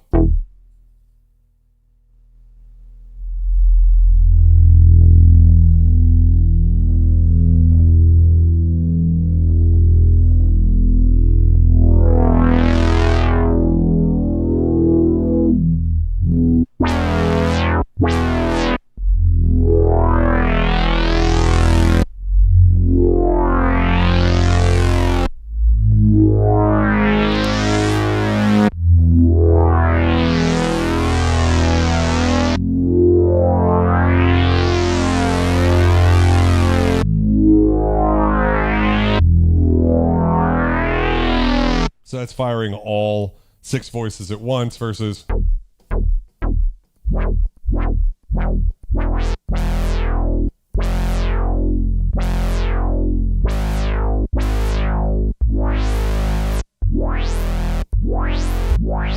So in the same way that if we're talking like a single voice at a time for like an SH-101 Dub Station Zero style bass line, the Juno-6 just smokes the Polysix. There's just no way to kind of create a Reese, in my opinion. I mean, we could use PW, we could just max it out, right? Try to use every tool in the box. You know what? It might be possible.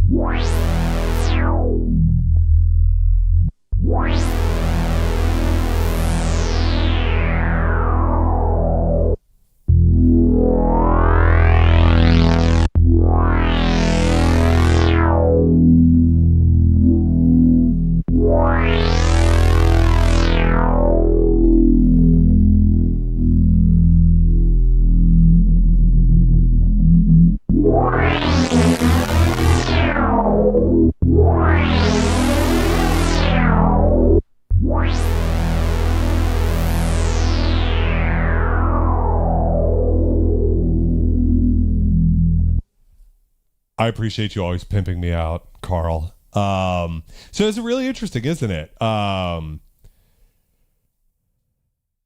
Sebastian says, I lost my shit the other day when I managed to recreate the bass line from that one version of Never Let Me Down on the Polysix using the ARP on it. It's so good. I love that. So yeah, it's interesting. The nature, I appreciate the spam, of the I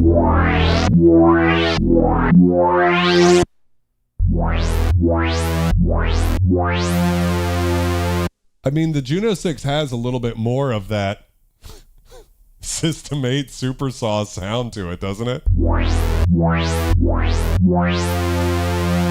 In a weird way, even though we're listening to more saws here.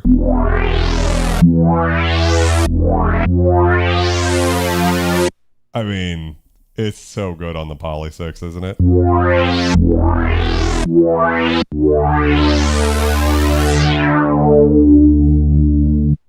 Okay, one more. We'll go to chord memory mode. What is it? Poly mode. There we go. I've stored that chord into memory now, and I can go.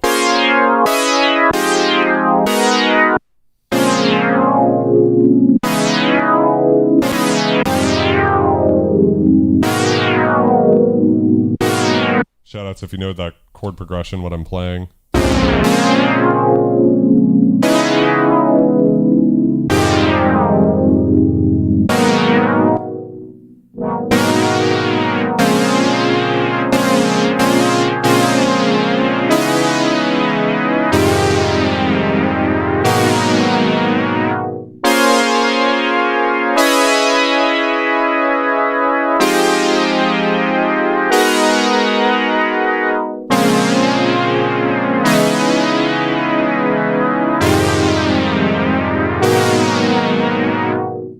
Good Dog, you're actually correct. The original resound was created on a Casio CZ5000, if I'm recalling correctly.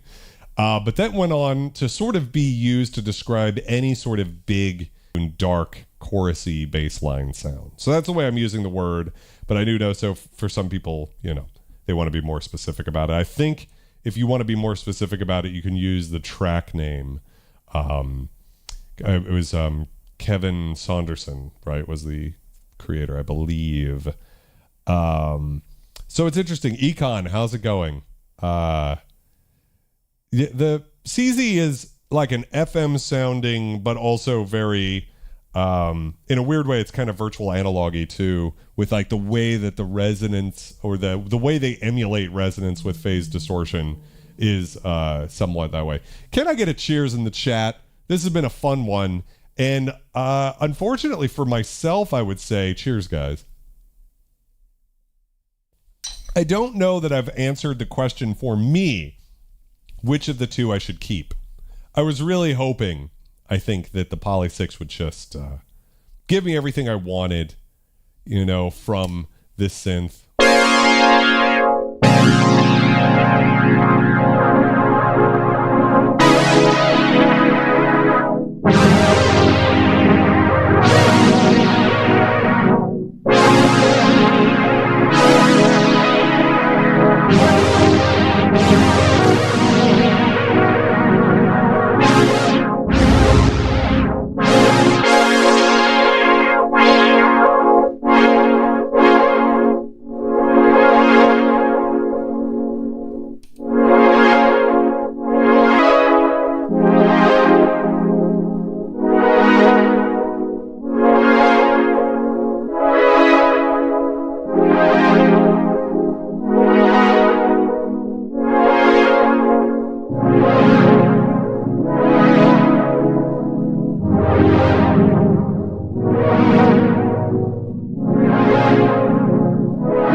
It's going to be very interesting doing the comparison with the Juno-6 and the Alpha. I really don't want to sell the Alpha Juno. But, I mean, I really, if I'm, like, being fully honest, I bought this Juno-6 with the intention of selling it. I thought, I've got a Poly-6, I've got an Alpha Juno. There's just nothing for me here. And there is a way in which I find the Juno-6, like, insultingly simple. To where I go, I'm already bored. Like there's only like 7 sounds I could make with it, which of course is not true. There's many, many sounds you can do with the Juno-6. It really does a great bass line. It really does a bunch of cool things. But you know, for me, it's an interesting synthesizer. But there is more for me with the Polysix, and the Polysix just has a little bit more of a characterful sound. 40 Thief says, keep only one single oscillator synth and let the Korg be it. There's nothing wrong with that philosophy. I mean, it's for sure something. Rob, by the way, I wanted to say thank you for continuing to lend me the K2000, as I still have not gotten there yet. But I will, and I appreciate your patience with me. And there will be a K2000 on the stream sometime soon, hopefully. So I want to just ask you guys one more time in the chat over here. I'm going to put the poll in the chat over here. Let's see here. For the same price, which would you prefer? And this would be ignoring resale value. So just purely on sound, which do you guys prefer? The Polysix or the Juno-6? I think they're both great. They're both phenomenal instruments. They're both so unique sounding. 40 says, the VCO single oscillator of Korg seems more interesting. You already get that Roland sound from the JX10. That is true. There's a way in which having too many Roland synths, you can kind of end up with a bunch of synths that can sound the same. And if I had to keep one, it would be interesting to compare the filter sweetness of the JX10. But then again, there's also the PWM. So it's Roland synths are very difficult, aside from the Jupiter 8, in the sense that there's no one of them that gives you everything you want. And I do think the Alpha Juno is very unique too. I would be so sad to sell the Alpha Juno, but I might have to. We'll see if it doesn't do well. On the other hand, it might, because it is a very bright sounding synth. It might not compare well versus the Juno 106, but it might actually do pretty good. Adapt, I promise the K2000 is going to be on the stream soon. The AX60 is an awesome synth, dub, but I'm not convinced it would do great in a shootout. Although maybe we have to. You've got a much more courtesy sound, which isn't a bad thing. I love a Curtis synth. But without a sub-oscillator, it's got a good chorus though. I don't know. I think the lack of a sub-oscillator is something that does hurt the AX60, but a very cool synth also. Westbeth said, ignoring resale value. Just for this one poll, Westbeth kid. I'm not asking you to ignore it in general.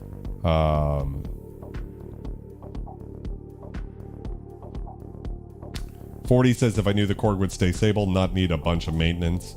Yeah, I mean, mine's good to go. Tripwell says, Juno 6 is triple the price. It's about double the price. I mentioned the street prices. So you could get a Polysix for about $1,450 right now, and you can get a Juno 6 for about $2,000 right now. Without MIDI. I've had it added in. Hector says sort of like a Chevy versus a Ford. Good Dog likes the slow attack Chord. Traitor to the Living. What a wonderful name. Alpha Juno was my first synth long ago. Still, my rule is if it's good enough for David Wise, it's good enough for me. Jerome says the Alphas lack the punch of the older Junos. I'm assuming that would be because of the envelopes. I'm assuming they're the same sort of digital JXE envelopes. So I love the Alpha Juno, and it can do some really cool stuff that no other analog synth can do.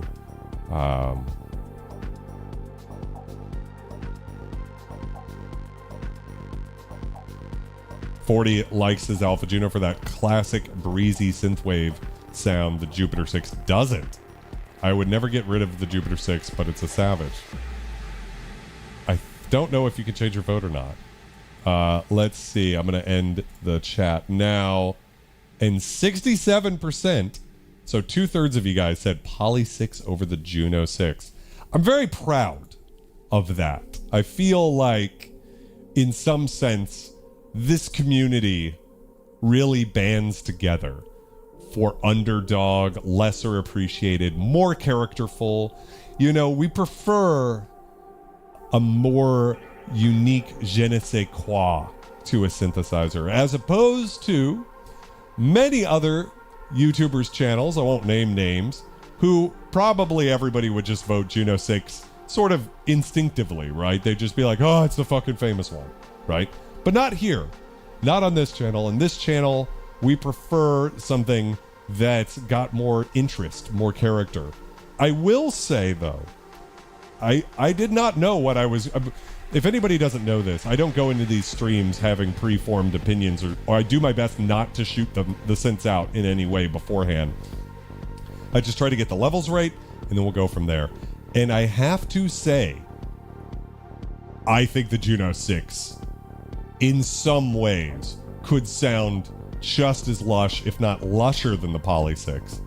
And the low end and the high end was so intoxicating on the Juno 6. In a way that the Polysix wasn't. I was really shocked at how kind of muted and closed off the Polysix could sound in some of the comparisons. But at the same time, it's like there's something to the Polysix that's so unique. The Polysix is super tempting. Aquatic, there is one on eBay right now for some crazy cheap amount. I would just message the seller and make sure that the battery has been dealt with. I wouldn't ever want to buy one or have you buy one that hasn't yet. Derek mentions that there's a lot of actual musicians as opposed to the people who are not necessarily making music. I do think that's a difference. Don't get me wrong, nothing wrong with people who just want to jam and have fun with their gear. But I will say that in other corners of the YouTube space, I sound really condescending right now, and I love it. In other corners of the synth tuber space, you get a sense that, now I'm speaking of a different kind of community than the ones who would automatically smash the Juno-6 button, but a sense that you're just dealing with people who are totally wrapped up in like the Groovebox world, to the point where like they wouldn't know a good vintage synth tone if it hit them in the face. Like they just can't understand at all what's there, why we care about tone and why we care about intricacies and nuance. They're like, yeah, but I've got more samples on this Electron unit. You know what I mean? And I'm not trying to shame anybody who feels that way either, but I'm just saying, yeah. Shape from Shading Music says, the Polysix just sounds more like a real vintage synth. The Juno-6 is perhaps too stable. So my thing is I was expecting it to be way too stable, and it really, the PWM lushed up in a way that the Polysix didn't quite as much, interestingly. Solid bass, for sure. Juno-6 fits better in the mix. I would say that they just are going to fill different spaces. If you want something really bright and airy, you're going to want to go with the Juno-6 every time. You'll never get that out of the Polysix, really. Although, like I said, using PWM and filter resonance, you actually could get them kind of close in the end. But I love a good shots fired moment. I think there's something. Look, I'm like, the Deluge is awesome. There's lots of amazing groove boxes, but there comes a point where you have to go, okay, I'm gonna play some keys. I'm gonna listen to some filters, you know. And I say that to, you know, my hero, Juno Reactor, does an incredible amount of his music purportedly by hooking an MC202 up to a monopoly and just using that. So basically an SH101 and a monopoly, and that's and uses that groove box sort of workflow. So I'm not knocking it. I'm just saying too, yeah, that there's something to really turning on a vintage synth, and there are differences between VCOs and DCOs and digitally generated oscillators and FPGAs versus the old crunchy DSP you got in virtual analogs from the 90s and the even shittier sounding virtual analog you get in Poly-N products. That's a real shots fired. I love Poly-N synth, by the way. I think it's great. I think it's an amazing synth for beginners. The virtual analog just aliases worse than the Nord Lead 2 from 95 or whatever. It's just crazy to me. Ken says, that's so funny because I was thinking the opposite, that I like the PWM going to like 3%, 3 to 5%, and you get super airy. Throw that with the ensemble and it's chef's kiss. Yeah, for sure. A keeper rule could be, can the Juno do Poly and can the Poly do Juno? Keep the one that can cover both. I do think for the average, which wouldn't be anybody watching this channel right now because you guys are clearly the cream of the crop scum, but for the average synth jabroni, the Juno 6 or 60 or a 106 is going to kind of cover more sonic ground. And I do think it does pluckier basses better. And then, of course, the Polysix does Reese's better. So it's interesting. So what I would say, Hector, to your point of like which could cover the ground of each other, I am very disappointed by this stream in the sense that I was hoping to have an answer. That's a perfect way to think about it. And they really are two of the most far apart synthesizers. They've got to be the most extreme example of two synths that couldn't sound further apart, but on paper look identical, which is why you can't always go off of just like looking at the specs of a synth. Like, you know, it's kind of like the Moog Muse versus Polybrute 12 argument. Like, which of the two is the better synth? Well, on paper, the Polybrute 12 just runs away and is fisting the Moog Muse, but a lot of people prefer the sound of the Moog Muse, I'm not making an opinion on that because I haven't played either, but I'm just saying it's kind of one of those things there. I would love to get my hands on a Poly and Medusa. Dreadbox makes some really good stuff. Seb Comor points out rightly that there's stuff like EQ and such that final touch. I know, out of the box, but in a realistic scenario, getting the Polysix brighter is a fairly simple task. There's a way in which I agree with you, and I disagree a little bit, my friend. The Polysix, of course you could just shelf up the high end, but I did a stream 2-3 years ago where I tried to make a song with only the Polysix, and that synth has such a specific sound that even shelving up the high end, there's just not enough high end there on the Sawtooth sometimes to get those types of sounds you want. The filter can get a lot of resonant high end, but there can still be kind of like a hollowness. So you can compensate, but it's still going to have that sonic signature for better or worse. So maybe I'm not disagreeing with you. Carl says, sell the fucking Juno, you'll get more. Ken sums it up perfectly. The Juno is all sweet spot. Korg is more freedom to explore. Yes.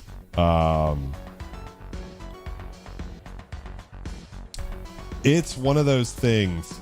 40 Thieves ran a guitar through the Fismo effects, which I didn't even realize it had audio in. That's awesome. That sounds great. The TS10 does not have audio in that I'm aware of, which would make it more valuable because it basically has the DP4 effects built into it. Comes down to knobs versus sliders. Good dog on my Severed Machines just cleaned all of the sliders on my Juno-6, and I will say, feels really smooth. Distortion. Yeah, fair point, Seb, for sure. Rob asks, why do you think the market value is so different? The answer is that the Polysix, it's a complicated answer. The quick version of it is Roland had more market command when it came out.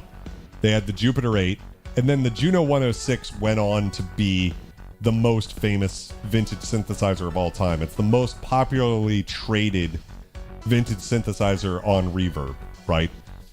They sold so many of them. And then I think because the 6 and 60 sounding version of that, it's gone on to have this sort of mythical status. Whereas the Polysix became known for having the internal battery leak issue after about 10 years. What that is Korg had a brilliant idea, which is, why don't we put a rechargeable battery in our synthesizer so you never lose your presets? You just, as long as you turn on that synth, it recharges the battery and you're good to go. The problem with that they weren't anticipating was that battery, if the synth is left off for long enough, will leak acid onto the motherboard. Sensonic says, it's time for you to build an industrial track live. Yes, I will. I am busy on a project that I can't talk about, but that's why I've been pushing off the K2000 stream. I want to do that synth justice. There's no way I'll do it justice, but I want to. As soon as I've kind of cleared the slate, I do want to get back to doing music live on stream. We never should have gotten away from internal rodent power. I think we all love the streams where we actually get to make music with these instruments. They're also very revealing, where you get to see, okay, what the synth can really do. I think the Versus streams, that's for the real scum. That's for the truly depraved among you. The synthesizer sickos, as I like to call it. Because you can't really hear how a synth sounds on its own. Every synth demo sounds good, except for, the Behringer TVS2, the 2-voice, right? That I was blown away. They can't make that synth sound good even by itself. But a synthesizer has to sound exceptionally bad to sound bad on its own. It's really only when you compare it to a similar synth that you can pick apart, oh, this is why this filter sounds so magical and sweet, and this one kind of sounds anemic, you know, that type of a thing. Aquatic says, Alex, tell me why I shouldn't buy a third wave. There's been a guy, I can't pronounce his name in my comments, who's been very insistent on the third wave. Here's some reasons you might not want a third wave. The first reason would just be the price, right? For the price, there's a lot of other synths you could get. I think as far as the quality, it's there. It's a very cool sounding synth. I think it's the best sounding of miles away synths. Jim Danaker, my friend, is a big fan of it as well. I'm not going to knock it. And all I can say is Groove Synthesis, if you'd like to send me a one to check out on the channel. I don't want it for free. You can have it back, but it would be great to check it out for sure. Yes, this fancy jacket's from the 70s. It's vintage. So, I mean, a third wave's a pretty cool synth. There's nothing really missing from it. Drum says, I've owned 3 Polysixes, and oddly enough, none of them had the battery leaking. If they were used, they won't, you know. I think the third wave is an awesome synth. There's no, aside from the price, which isn't terrible, it's not like a clear no-brainer, right? There's synths that are cheaper. I think a synth like TO5 is like, if that's what you're looking for, that type of synth, that Oberheimy thing, what are you waiting for? I mean, 5 voices is the only thing you can kind of knock it for. Yeah, and Dr. Cynthia Pants, I would like to say, I'm not saying it doesn't earn its price. I'm just saying it is a high price, for sure. 1K off. Well, I mean, 1K is a lot. It's almost a Poly 6, right? That might be the answer. Yeah, I mean, I think the third wave, we're seeing a sort of resurgence of SSM filters, which is nice. Ken says, I'm a big fan of, if you are interested, sell your blood and get what you want.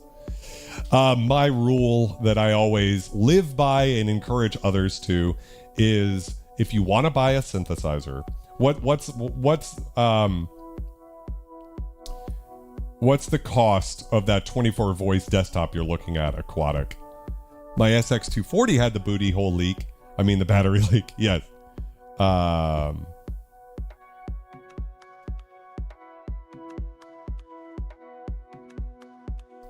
Yes. So Keith prefers more wavetables. It's understandable. Mod wave exists. 5K is a lot. Quantum, I don't know. I want to love Quantum, but I mean, they are just so ridiculously overpriced now. But how much is that 24 voice one is the interesting question. So what I would say is, let's say the 24 voice is like $3,500. I don't know if it's $2,500 or if it's $4,000, whatever it is. Let's say it's $2,500. If it's $2,500, I would work and get $2,500 and put it in your savings account, whatever that is. And then save up the $2,500 for the synth. If you do that, you'll be fine. You'll live. The exception being if you can get a CS80 for $20,000 or something, just sell your blood. I missed it. 4,200 Canadian. Silly of me because I can't do the Canadian to USD math in my head. But my point is, or you could do it the other way around, but the biggest thing, even if you don't save money, because it could be hard to, if you don't make a little bit of extra income than what the average American makes, it can be very hard to save any money at all. As far as like, I live in the epicenter of the rent crisis, But what I would say is just don't go into debt over synthesizers. It's just not worth it. None of them sound that good, to go into debt. That would be my personal opinion. I'm kind of preaching a lot this stream, I apologize, but I would just say don't go into debt. That's like a ground floor rule. I don't even like those like interest-free payments. I know it's interest-free. I would just recommend just don't do that. Just have the cash. It's one of those things where maybe I'm a little extreme about this, but I am pretty good at saving money and buying synthesizers, if you can't tell. And I've just followed that rule, and it's been a very good rule, you know? So, look, if you can get a Quantum Mark 1 for a good price, go for it. I don't know if the PBG is emulated fully. It does do a very good job of emulating it in terms of like the envelopes and everything. But yeah. What gear are you looking at, Derek? Yeah, about $3,000. So for $3,000,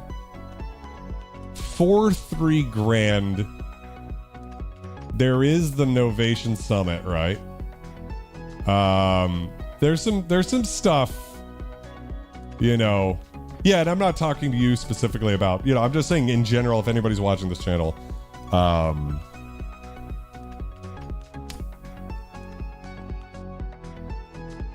it's very, you know, the more expensive the synth gets, the harder it is to kind of keep your mind wrapped around. Like there's a memory Moog for sale up the street from me, like 15 minutes from my house. And I'm doing the fucking arithmetic in my head, like, okay, what do I think it's really worth? And like, how many thousands and thousands of dollars am I willing to spend on it? Just from the perspective of like, it's a real fucking Memory Moog Plus up the street. But you know, what's so crazy about it is that as I'm thinking about like, would I pay 8,000? Would I pay 9? Would I only pay 6? Would I pay 10? Would I pay 11? These are all in denominations of like whole, like many of the synths behind me I got for like $1,000, right? So it's funny like how quickly your brain can be like, I could pay 7,000 over 6, right? When that $1,000 gap is like an entire synthesizer, and I guarantee you no synthesizer will hit so hard that it's not as interesting as having two different types of synthesizers, you know, as long as they're good. I am going to get that Iridium on the stream soon. I just need to get the K2000 done. I've told my friend who owns a music store who's going to lend me that Iridium. Just I gotta wait till I get these synths back to Rob. So that's all it is. Aquatic, why would you consider selling the Summit? I'd be interested in that. You can sleep on a synth, you can't sell. Maybe you can. Super Gemini is one of those. I have a lust for the Super Gemini.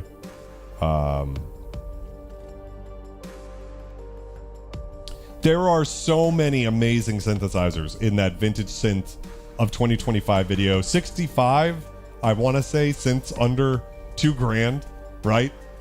Polysix is on that list. When I make that video, and I did it, same feeling I had last year, was I should sell the CS70M, the Juno-6, the Andromeda, the Matrix 12, any synth that's more than $2,000 that I own, the Modulus 002, I should just sell them, because there's so many incredible synthesizers that are so affordable, you know? But then after some time goes by, I'm like, okay, I'm not going to sell the CS70M. They're too good. Angel Spit says, do not get a Memory Moog. They're full of problems. They are very famously fucked up. I wouldn't even consider it if I didn't have severed machines kind of close to my house, like an hour and a half away. Cardboard reads, we buy synths no matter the condition, cash offer now. Yeah, the Memory Moogs are very bad. I'm not really considering getting the Memory Moog unless it's like so ridiculous that I can do something on that. Oh, any thoughts on the new Kurzweil? I'm not educated enough to give you a good opinion, Adapt, because I don't really know what the K2000's like, so then I can't listen to the demos of the new one and give you anything. the Chroma Polaris is just the all-time GOAT. It's the perfect mixture of features and character. It's a very characterful synth, unlike many others. Yeah, the Chroma Polaris is incredible. I think even compared to the Matrix 12. Yes, that's right, Ramiro from Severed Machines. That's another perspective, though, 40, that is some part of me, too, is like, okay, if I have to sell a synth, which I do now, I've kind of got a couple too many hanging around. It's like, at least if you sell the cheaper ones, you can get them back one day if you want them, you know. Nevertheless, there is a certain kind of way in which I'm the type of fucker who's going to hold on to a Kawai K4 over a Juno-6 if I feel like I've got that sort of territory covered by enough other synthesizers. So anyways, I think I have rambled on quite enough at the end of the stream. I appreciate you guys listening to my ramblings. I hope you find streams like this valuable. I certainly do. The Versa streams are the most valuable for me personally because they really help me refine my palette and be able to really hear those differences. And it's amazing with two synths like this, how different they really are, even though I would have expected them to sound much, much simpler. I want to talk about SCSI. Some part of me wants to get into like a SCSI'd EMU Emax. I'm currently going through a sort of feeling of purging all of my samplers and simply getting an Emax with a SCSI port and just calling it a day. Yes. Lonnie says synthesizers are for buying, not selling. I have my rule that I'm breaking hard right now, but essentially I want to get the studio back to about 26 synthesizers, which is all of the synths I can have on at once going into my computer, play them all, and they're all up on the stands, and I can just jam with them and nothing's sitting unplugged or stored away. Because at that point, I'm just hoarding. That's how I feel. I'd rather have someone else have the synthesizer, you know, who will really enjoy it. So, Banana Rider 69, I saw you earlier, but I didn't acknowledge you. So sorry. I had a great one. I want an Emax, Carl. I want one. I think you've convinced me. I was really hoping my S900 would work out with my AX60, and it is simply not going to. So, doesn't Wagyu have 200 synths? That's crazy. Yeah, I just not what I want to do. I don't want to hoard. I already kind of am, but there's a couple of them where I'm like, okay, I'm holding on to the Matrix 6 until I'm done with the tutorial and I do a video comparing the 12 and the 6. I've got all the JXs, but I'm just waiting to get to that video so that I can compare all of them. So kind of like that. Yeah, Ken, the Emax I think is the future for this channel. I kind of want to hold out for one of those Emax. I think it's the Plus is the one that has the SCSI port on it. Just because I think with all vintage samplers, the biggest thing is just like the load time on samples. I'd like to get that as low as possible. Good Dogs never sold a synth. So anyways, guys, I think there's a beautiful place to call it. Continue to be excellent, and I will see you next week.